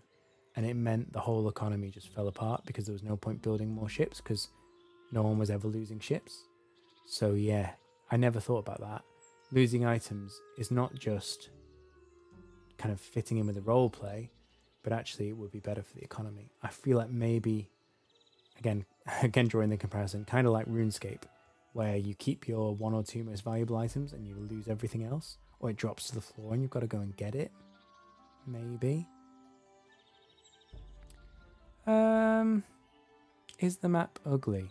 I'm a bit of a weird person, really. Aesthetics aren't a big thing for me, and I kind of like this. I like you can see all the grids. I like how logical it is. Like my colleagues say, if I actually designed a product, I would make it very practical and very efficient. I engineer it really well, but no one would buy it because it would be ugly. Because I really don't care about how things look. So for me, this map is super functional, and I love it. But I do get it. I understand why some people don't like the look of it. Brogue? No, I've not heard of Brogue. What's that?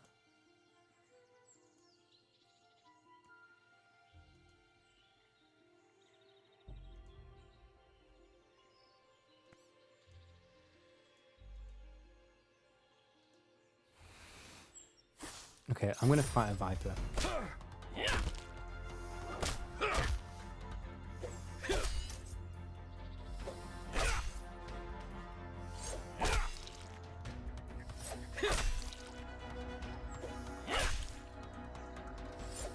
The map to add some character to it.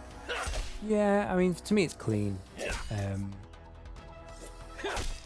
Personally, if they added like stuff like that and gave me the option to remove it, I probably would. Like if it had a fancy frame or icons here and I was allowed to remove that, my first thing would be to remove that. But yeah, I get a lot of people would like that. Is this guy just standing next to this Viper? That's weird.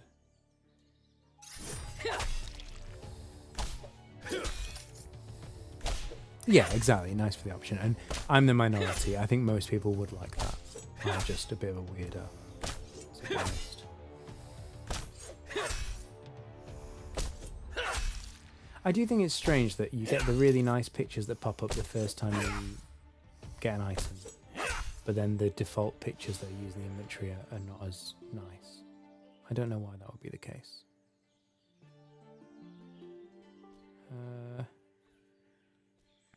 I'll keep the old armor, I think. I think these boots probably aren't very good either. No, they're not. Okay. Okay, it's nice to know I can kill the Vipers reliably.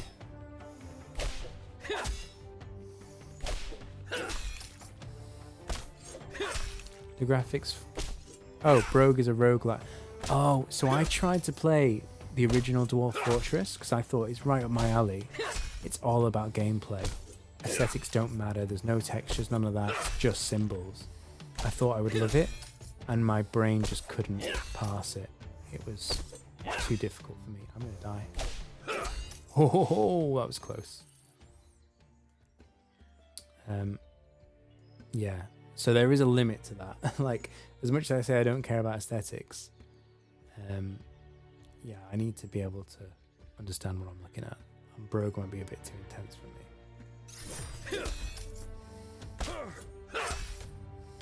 I do want to play the new Dwarf Fortress. I'd be well up for that with the textures and the graphics and everything. But there's so much good stuff to play. I think Brighter Shores is going to keep you busy for a while. I will make RuneScape videos as well because I know a lot of people watch my channel for RuneScape. But yeah, between those two, I think I'm going to be busy with games.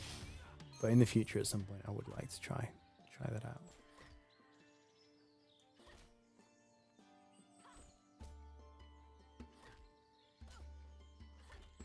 I don't really want to run over to the other escape because I'm scared he'll range attack me.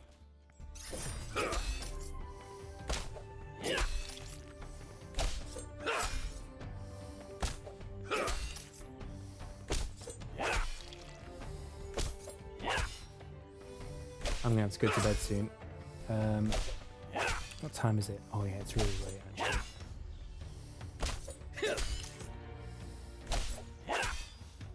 Oh, we got a kite shield though. Cave of Cud. Where are you getting all these games from? I feel like I'm normally pretty clued up on, you know, what games are around, but I've never heard of these games you're mentioning. Is that another dungeon crawler, or is that something else?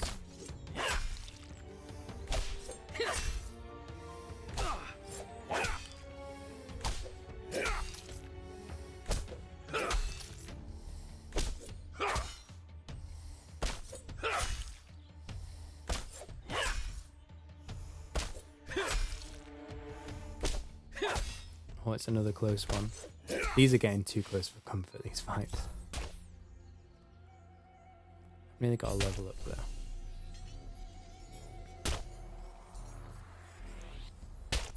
These are better, let's wear these.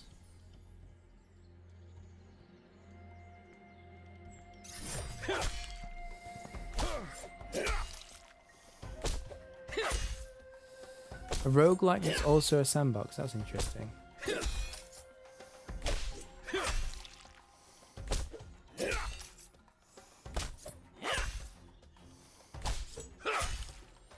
I wouldn't describe Dwarf Fortress as a roguelike. Level 13, nice. Hopefully we'll do a bit more damage now and it won't be quite so close. Oh, did I not have... I didn't have any legs on. I thought I did. Okay.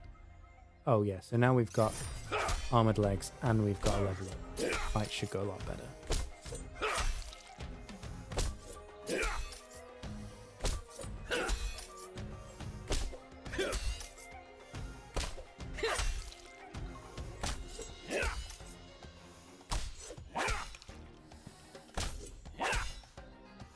Yeah, tell me about it.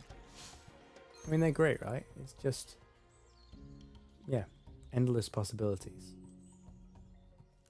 Not everything in moderation, obviously, but yeah. I think we've now got to a point in society where games used to be for kids. Well, no, that's not true, actually. Adults have always played games, but they've played chess or poker or, you know, something like that. But games are for everyone. But computer games were for kids in the 90s, say. And it's now become like a social norm of actually, you know, just what you would do like on a board game or a card game. It's the same on a computer, except you've got more flexibility and more power. And it can be more sociable because you can do it and connect with people all around the world. And now it's, yeah, I just think it's a whole new level of, you know, learning skills and communicating with people and doing stuff. I mean, you go too far, you can be stuck in a bubble and never leave your house, but yeah, and games are great. And I'm glad that everyone is now coming around to that rather than it just being a niche thing.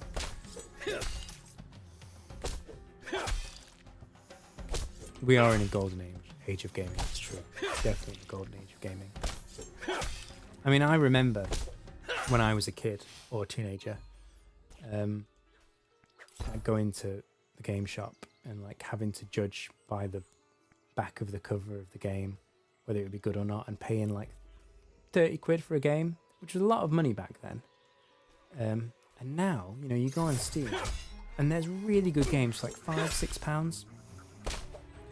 And I'm now at a point where, you know, I used to be always looking out for the sales to find a game I really wanted to play on the cheap. Now, my library is full of games that I just don't have the time to play. And I didn't pay much money for them at all.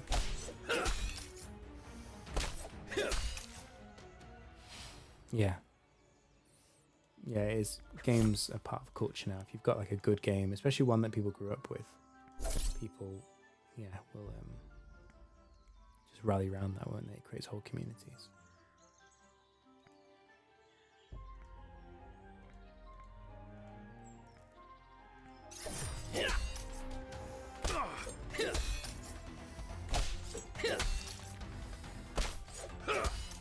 Yeah.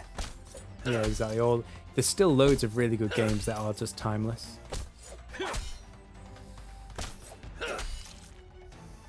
It's a bit like movies, you know. You get to a point where there's so much out there, you're never going to be able to watch it all in your lifetime. So you're spoiled for choice, really.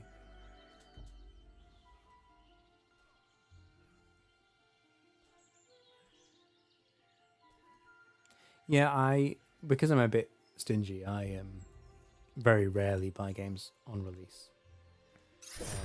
This game I did because it's a subscription model anyway, and I wanted to support it from the start. Satisfactory I did because I just really wanted to play it.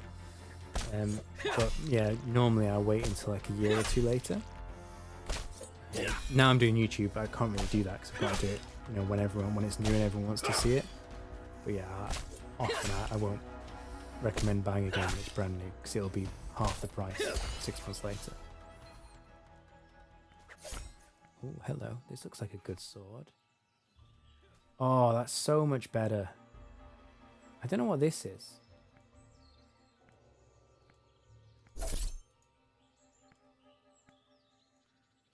I don't know what that symbol means, but anyway.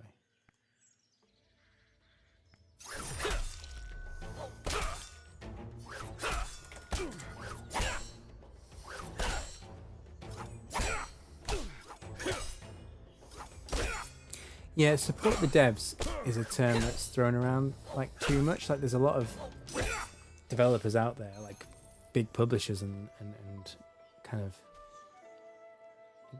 developers that, you know, have big franchises, and we say, oh, support the devs, when actually they're rolling in money and they just use it to try and guilt people into buying their game at full price. But like a game like this, where it's a studio of 8 people, and, you know, this is really a make or break. If no one buys this game, then, you know, we won't get episodes 6, 7, 8, and it'll just peter out. Versus if people do buy the game, you know, you've got years and years of episodes coming out. I think this is a really good example of where it's important to support the devs. I mean, it's not that they need the money. He's got money from RuneScape, but if it doesn't make a profit, then eventually, you know, they're going to stop making new content for it. I mean, I'm not worried about that because it sounds like lots of people have signed up to it and to subscribe to it, and it is getting a generally good reception despite the rumour lingering on the internet. But yeah, I'm glad I supported this one. Yeah, exactly. The actual indies, of course, they do actually need the support.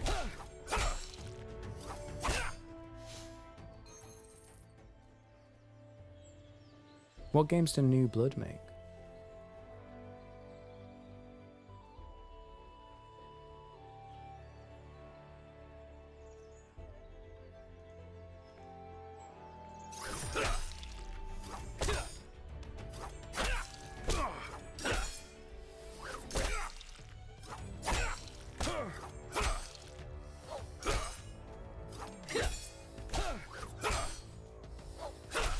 I just I'm fighting vipers.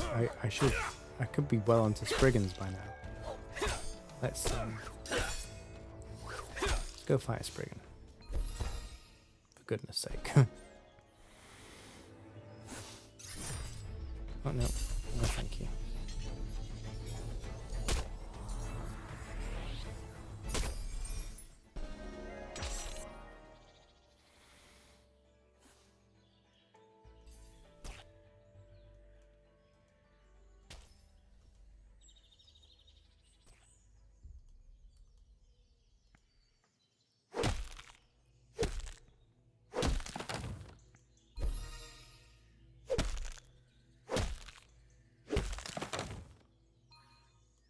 Oh yeah, they ring bells. I know those games. I've not played them, but I have heard of them.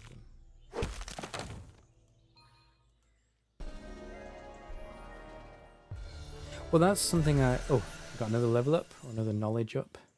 So again, I still not, because I've equally leveled my skills. I actually haven't unlocked AFKing any of these yet. Do I still need money? I've kind of got a fair bit of money for now. Can I get XP? Oh no, you can only do it in the skills that are above level 20. Okay, let's get money then, because I don't need more XP in the guard skill.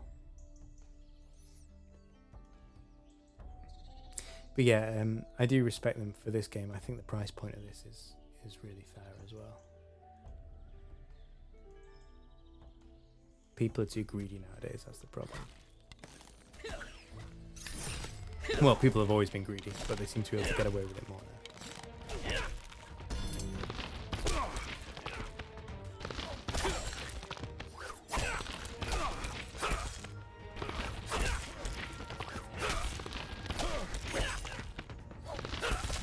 Right, what I'm going to do is I'm going to try and get to level 18, and then we're going to see if we can kill the bear. I've got some pretty good equipment, so I'm feeling alright about it.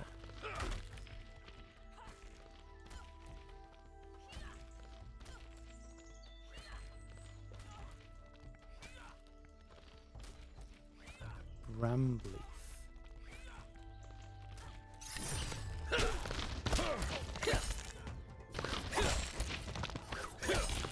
I haven't seen a bramble leaf.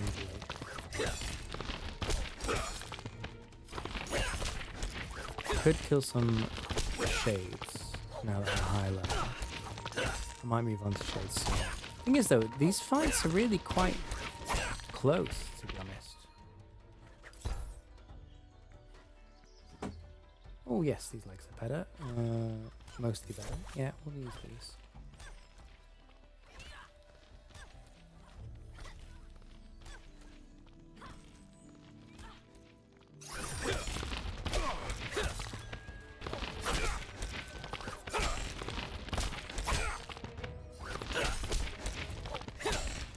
Well, yeah, you know, you've got people who spend. I mean, I used to know an oil baron who used to spend loads of money on games, which was crazy, because he just had too much money. But equally, you know, you've got people who don't have a lot of money, but they're just passionate about it and they want to support that game, which is fine. The problem is when you've got, you know, people who are addicted. You know, you've got these gambling mechanics in a lot of games. That's when it's an issue. But yeah, you're right. There's people who are whales in a game, but actually in real life they're not.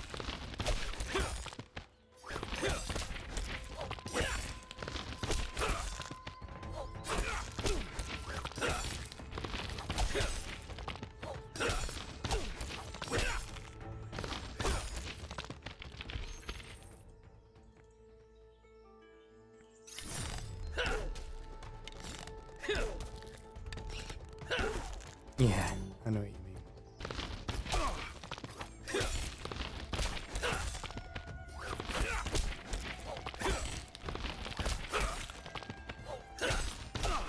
I think a lot of those gambling mechanics they put into games are going to be illegal soon. I mean, they're already illegal in, like, the Netherlands, I think. Like, if any kind of game with a loot box, the only way they're allowed to sell loot boxes in the Netherlands, I believe, is they have to show what you're going to win before you win it. So it's not gambling at all. You just say, okay, I have to pay 100 gems for this thing, and they're going to do it. I think they're going to introduce that in more places.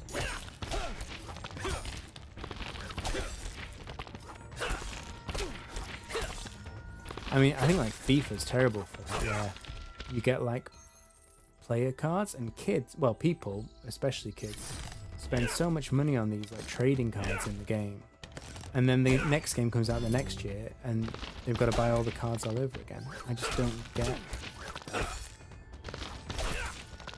Yeah, and the way they confuse you by adding different levels of currency. You know, you have like the in-game gold, and then you have like gems, and then you have like bonds and they have other things. And every RuneScape has it to an extent. Eve Echoes was terrible for it. Yeah, it's all designed to confuse you and to disassociate you from it being real money. So if you have to like pay dollars or pounds for the in-game currency, and then in the game you convert it to a different currency, and then in the game convert that to another currency, psychologically you no longer feel like you're spending real world money. It's a trick they've used for a long time. Yeah, the China market on mobile is terrible for that. I'm not gonna lie, it really is. It's a shame. I think if Eve Echoes, the mobile version of Eve, had been made directly by CCP or by a different developer, it could have been really good. But just NetEase used it to absolutely win people for money. I haven't played Path of Exile. I've actually got it. I got it for free, I think, from Epic or from somewhere. But I've never played it. I will do at some point, but I haven't got around to it yet. I don't know why he runs forward to there to shoot with a bow when he could just sidestep to the right.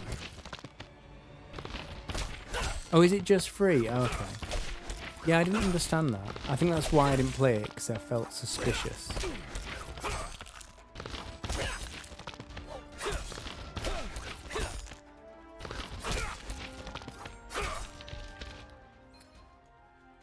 One game that I do like the model for, I mean, I appreciate people might not like the game, but the model itself, like Dota, I do like, where pretty much everything you pay for is purely aesthetic, and you can either engage with that or not.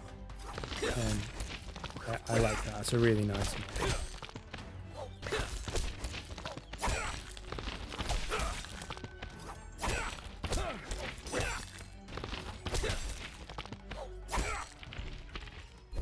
Man, I'm getting so much gear. I'm gonna keep everything I've got.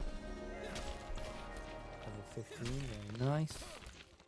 Should I kill Shades? No, I'll get 16 and I'll go kill Shades.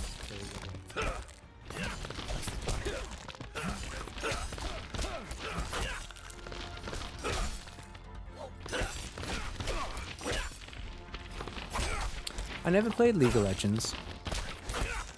I've seen videos on it, and it doesn't really appeal to me, but Dota I really enjoy. I'm not very good at it, but I do enjoy it. But the community, I mean, obviously some people are fine, and I think the people who go to like live events and stuff are fine, but when you join games sometimes, you'll have a great team who are really friendly, which is great. In the next match, people will be absolutely horrible to you in chat. Even like before the game starts, like not even if you play badly, just people will be awful to each other. Like the community is so toxic, it's really sad.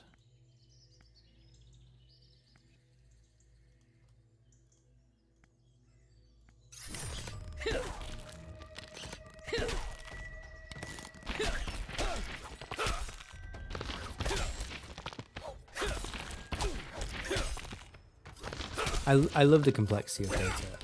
I'm not good at it, but it really does tickle my brain. But sometimes I get sucked in, and it's like, oh, I want to play till I win a game, if you're on a losing streak. But often, I can just have one game, especially if I win. And it just, that's enough. It's been a nice challenge, and I can just leave it after one match, which is quite nice for a game. Team Fortress 2, that takes me back. I haven't played that for years. See, I only ever played CSGO. I didn't play the original. I haven't played the new Counter-Strike either. But I played that with some friends and we had great fun. But the public lobbies were horrible. Both for cheaters and for people who are just crazy good at the game.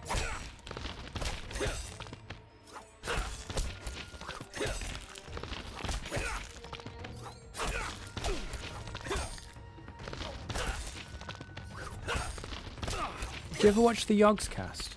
I really enjoy them, and they've done a few CS:GO tournaments which have been really entertaining to watch, actually.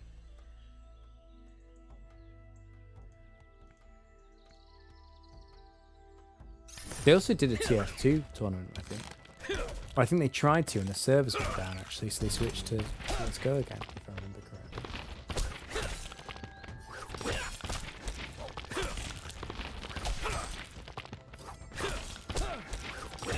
Yeah, TF2 was one of the original.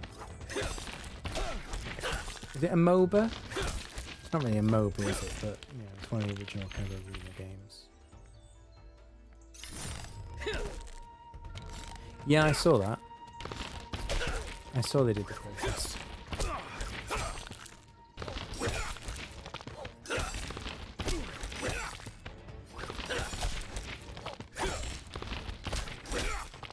Okay, I'm trashing these brigands now.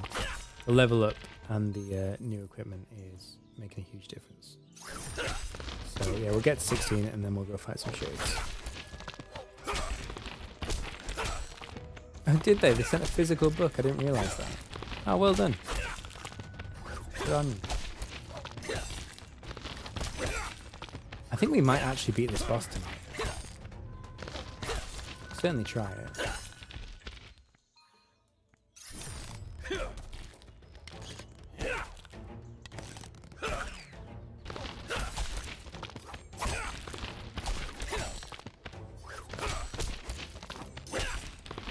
What was terrible about it? Yeah, I heard they made them terrible. Rare gauntlets.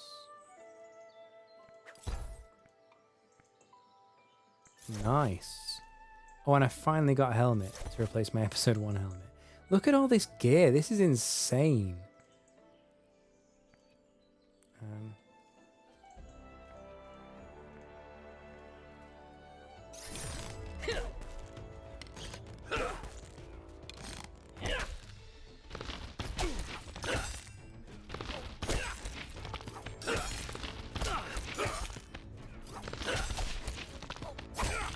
Yeah, I feel like it just got to a point. I mean, I know there's a good community around it, but I feel like Steam just are not invested in TF2 anymore.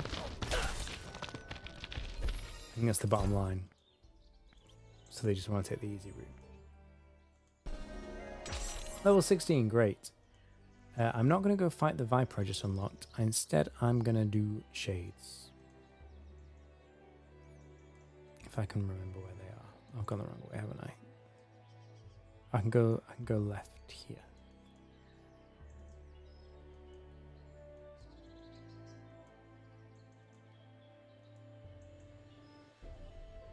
True.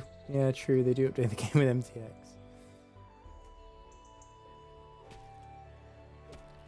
I feel like there's an executive somewhere at Valve saying, you know, we will switch off the servers unless you can play this game makes money. So somebody's there adding MTX into it, but they're not really developing the game. Because it doesn't get like news now, does it? Like it doesn't get in the media. Dota gets in the media. CS:GO still gets in the media, but TF2 just isn't in public eye so much anymore.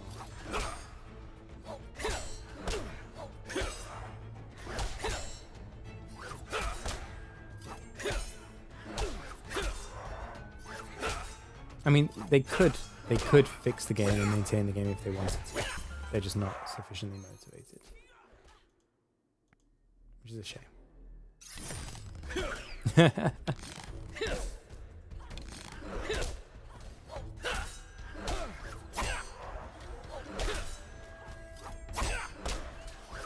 That's the difference. That's why I am. I mean, I don't mean to be like a fanboy, but that is why I'm so positive about this game. Because I get the impression, I mean, I don't know them personally, but I get the impression that the developers genuinely do care. It's not just about the bottom line.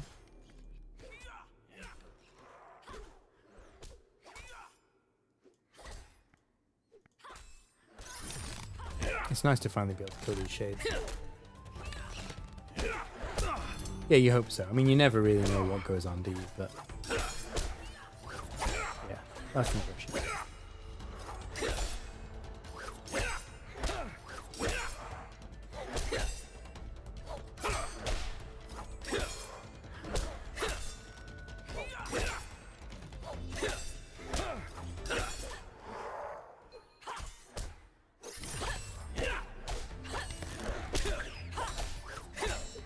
This sword is great. This has made a world of difference.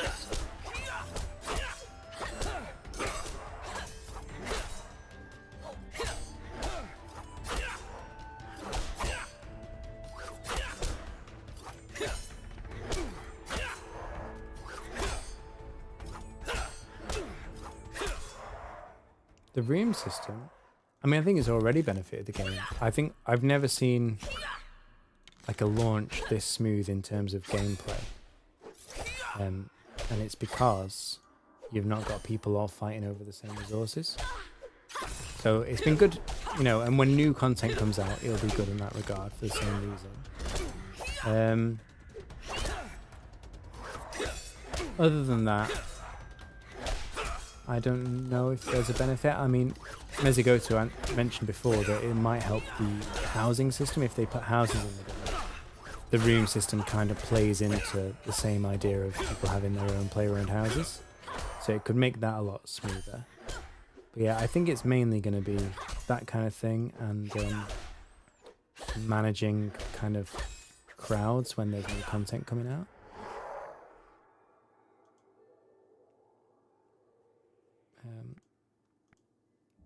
Right, let's send all this stuff back to the bank. It's crazy the amount of stuff I've got.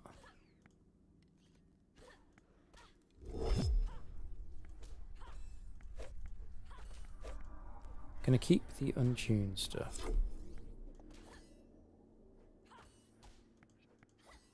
You don't have enough bank space. Oh, is that really a thing? Oh no.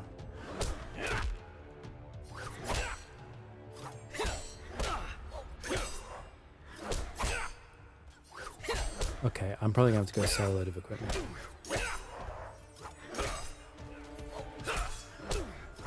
Oh, that's a good idea. Yeah. So, yeah, you can have special events. I mean, the game is already designed to be very, very modular. So, yeah, that will really help them if they, you know, have a limited time, you know, room, like a Christmas room, for example, or, you know, I don't know. If they want to have, like, community events, yeah, it would be very easy to do that with the room system without affecting the wider game. Yeah, that's a good idea. I never thought about that.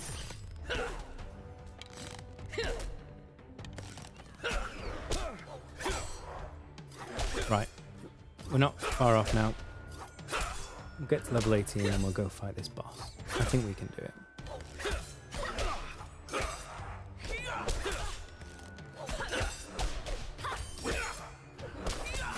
I think actually, when we sell all this old equipment that we don't need anymore, I think we'll make quite a lot of money, you know?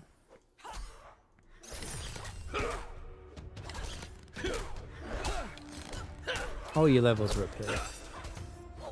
I mean, you can see whenever you're skilling anything, you see a level here in the top. But here, you can see all your professions and your levels and your total level. So that's the level when you add all the skills up for that episode, and then the total level is the skills for all your episodes added up. Yeah, it's quite nice to see. I would like to be able to just pin that though. I'd like to have that up all the time. Maybe slightly smaller, which you can do actually. But to have that pinned would be great.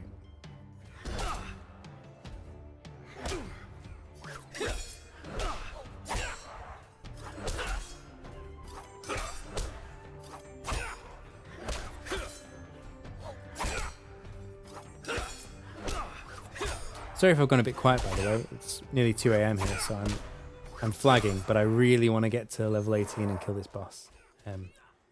So I'm clinging on before I fall asleep. Oh, that guy's gonna get the... Oh, no, I beat him to it. I feel bad now. Oh, I think the guy was moving, actually. Okay.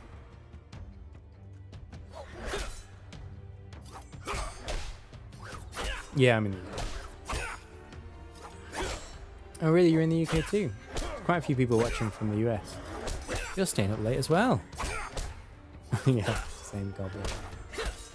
I mean, this used to be the norm for me, but since I had a baby, I'm not used to it at all. Goat horns. Interesting. I think someone dropped those, to be honest.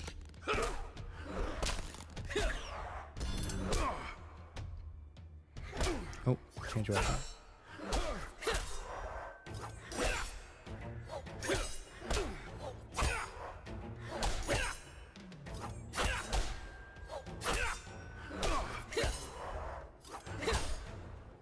Oh, am I going to lose? Oh no, not quite.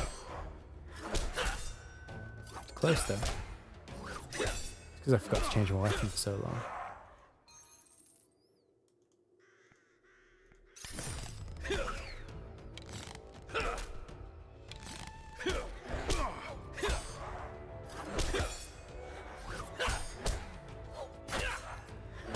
I'm kind of hoping I don't get any more drops because I've run out of inventory space. What I'll do is, when we get to level 18, I'll teleport back to Hopeport, I'll sell all this gear, and then I will go fight this boss. I can teleport back here, no problem.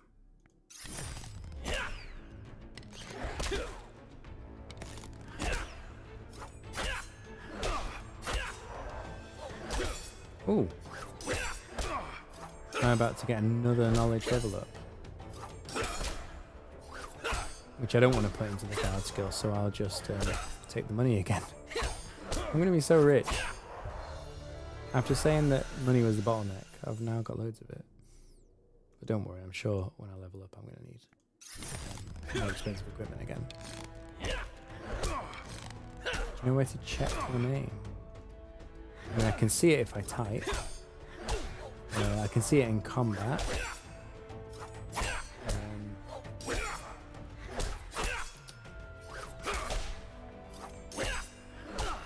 Yeah, maybe it's in settings here.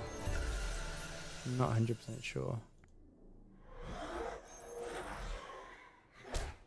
Oh no, these guys drop the goat horns. Okay.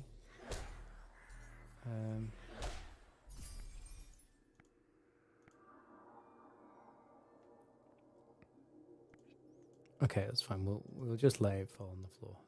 It's okay. We can always get more.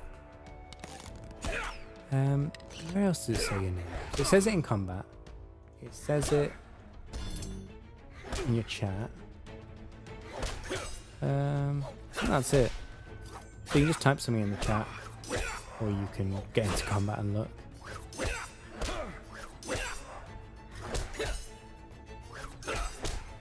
Yeah, I can't see anywhere else where it says your name.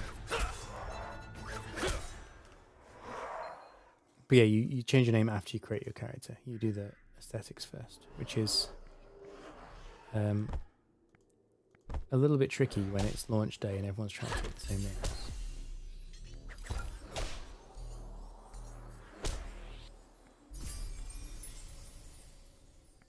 Okay, my old gauntlets are much better. That's fine.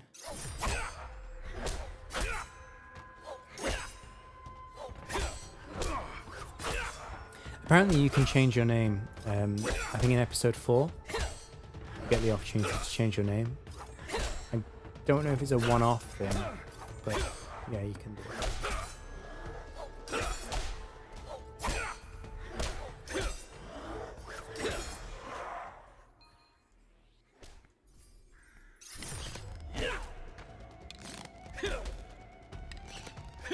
Man, another drop. We're getting so many drops. I don't want more drops.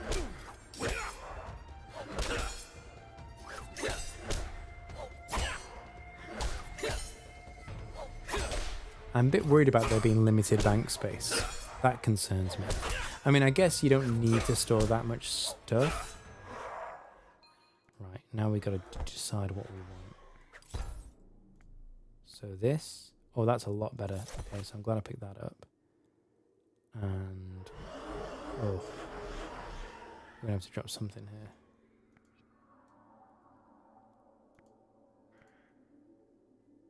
Alright, this is nowhere near. It's good. There's no other stuff, so.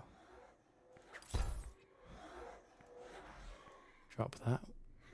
And, okay, the shield's not better than my current shield. So. Right, this is the last kill. We're going to do this. And we're going to go to Hopeport, sell all the gear we got. And then we're going to go and kill a big two-headed bear.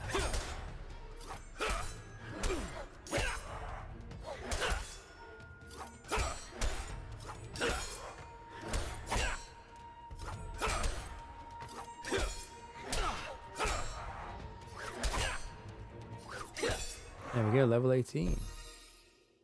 Great. Okay, let's TP. Teleport. Hopeport. Sell all this gear.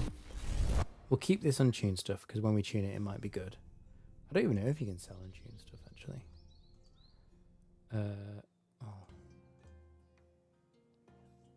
Maybe I could have sold my gear in the forest actually. Maybe there's a merchant there who would buy it.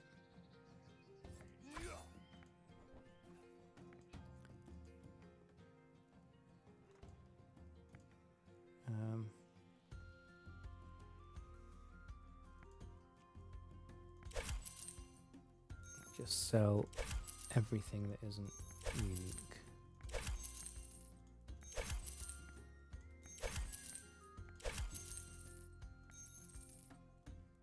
Well, that does cryo damage, so I'll keep that.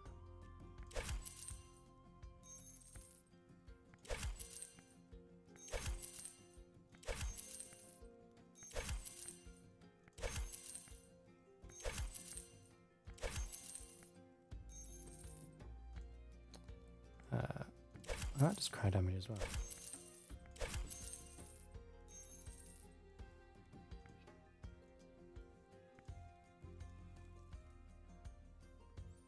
Right, and can I make some space here? I wish, do you know what another good thing to do actually would be to have like a comparison. Currently the only way I know how to compare things is to equip it and then try to equip something else. See? It compares. But it also, when you're in episode... So I'm currently in Hopeport, so it doesn't show me the stats because these are episode 2 weapons, which is actually really weird. But I mean, I know that these 3 are not good, so I will withdraw this. And withdraw, deposit, deposit. I'll look at these later, but I know that all this stuff here is a load of rubbish, so I can deposit these things I want to keep for later, and I can sell these.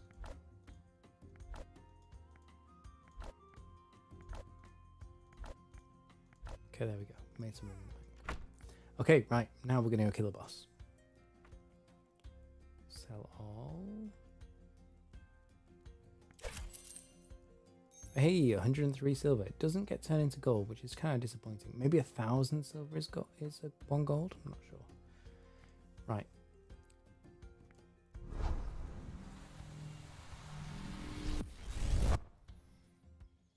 Yeah, like in proper old school RuneScape. I don't do that in old school RuneScape. I don't put it in a window. But I know a lot of people and a lot of YouTubers do. Yeah, I know exactly what you mean. Right, let's go kill this boss. We can go this way.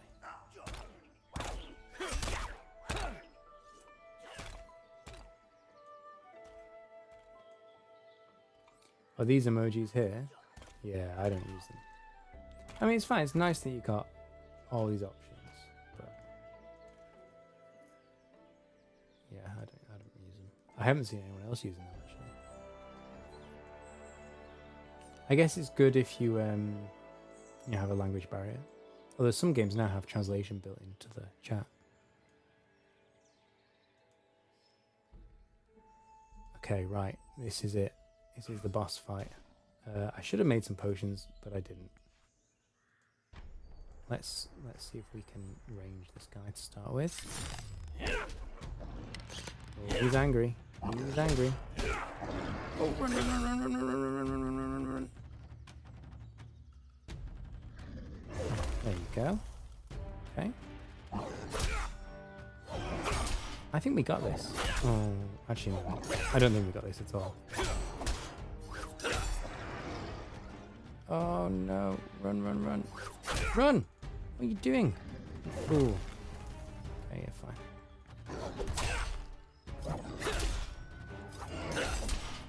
I think if you dodge the special attacks, I think I might have a chance without potions. Oh, he does do big hits there.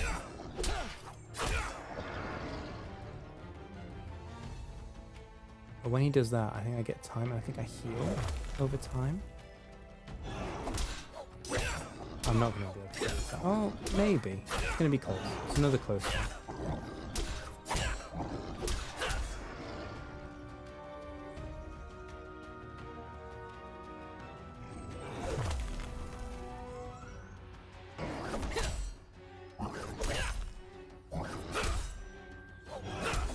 Oh, I'm about to die again. There we go. Okay. Right, I think we're going to call it there because I am knackered now. So I'll do a little bit more training tomorrow. I will be streaming tomorrow, and I will be also publishing videos. Okay, it's not nice that it gives you hints. Yeah, so hopefully I'll catch you tomorrow. I'll be streaming every day, and I'll be posting videos most days as well. So yeah, thank you so much for watching. It's been really cool chatting to you and hanging out. Yeah, I hope to see you around, mate.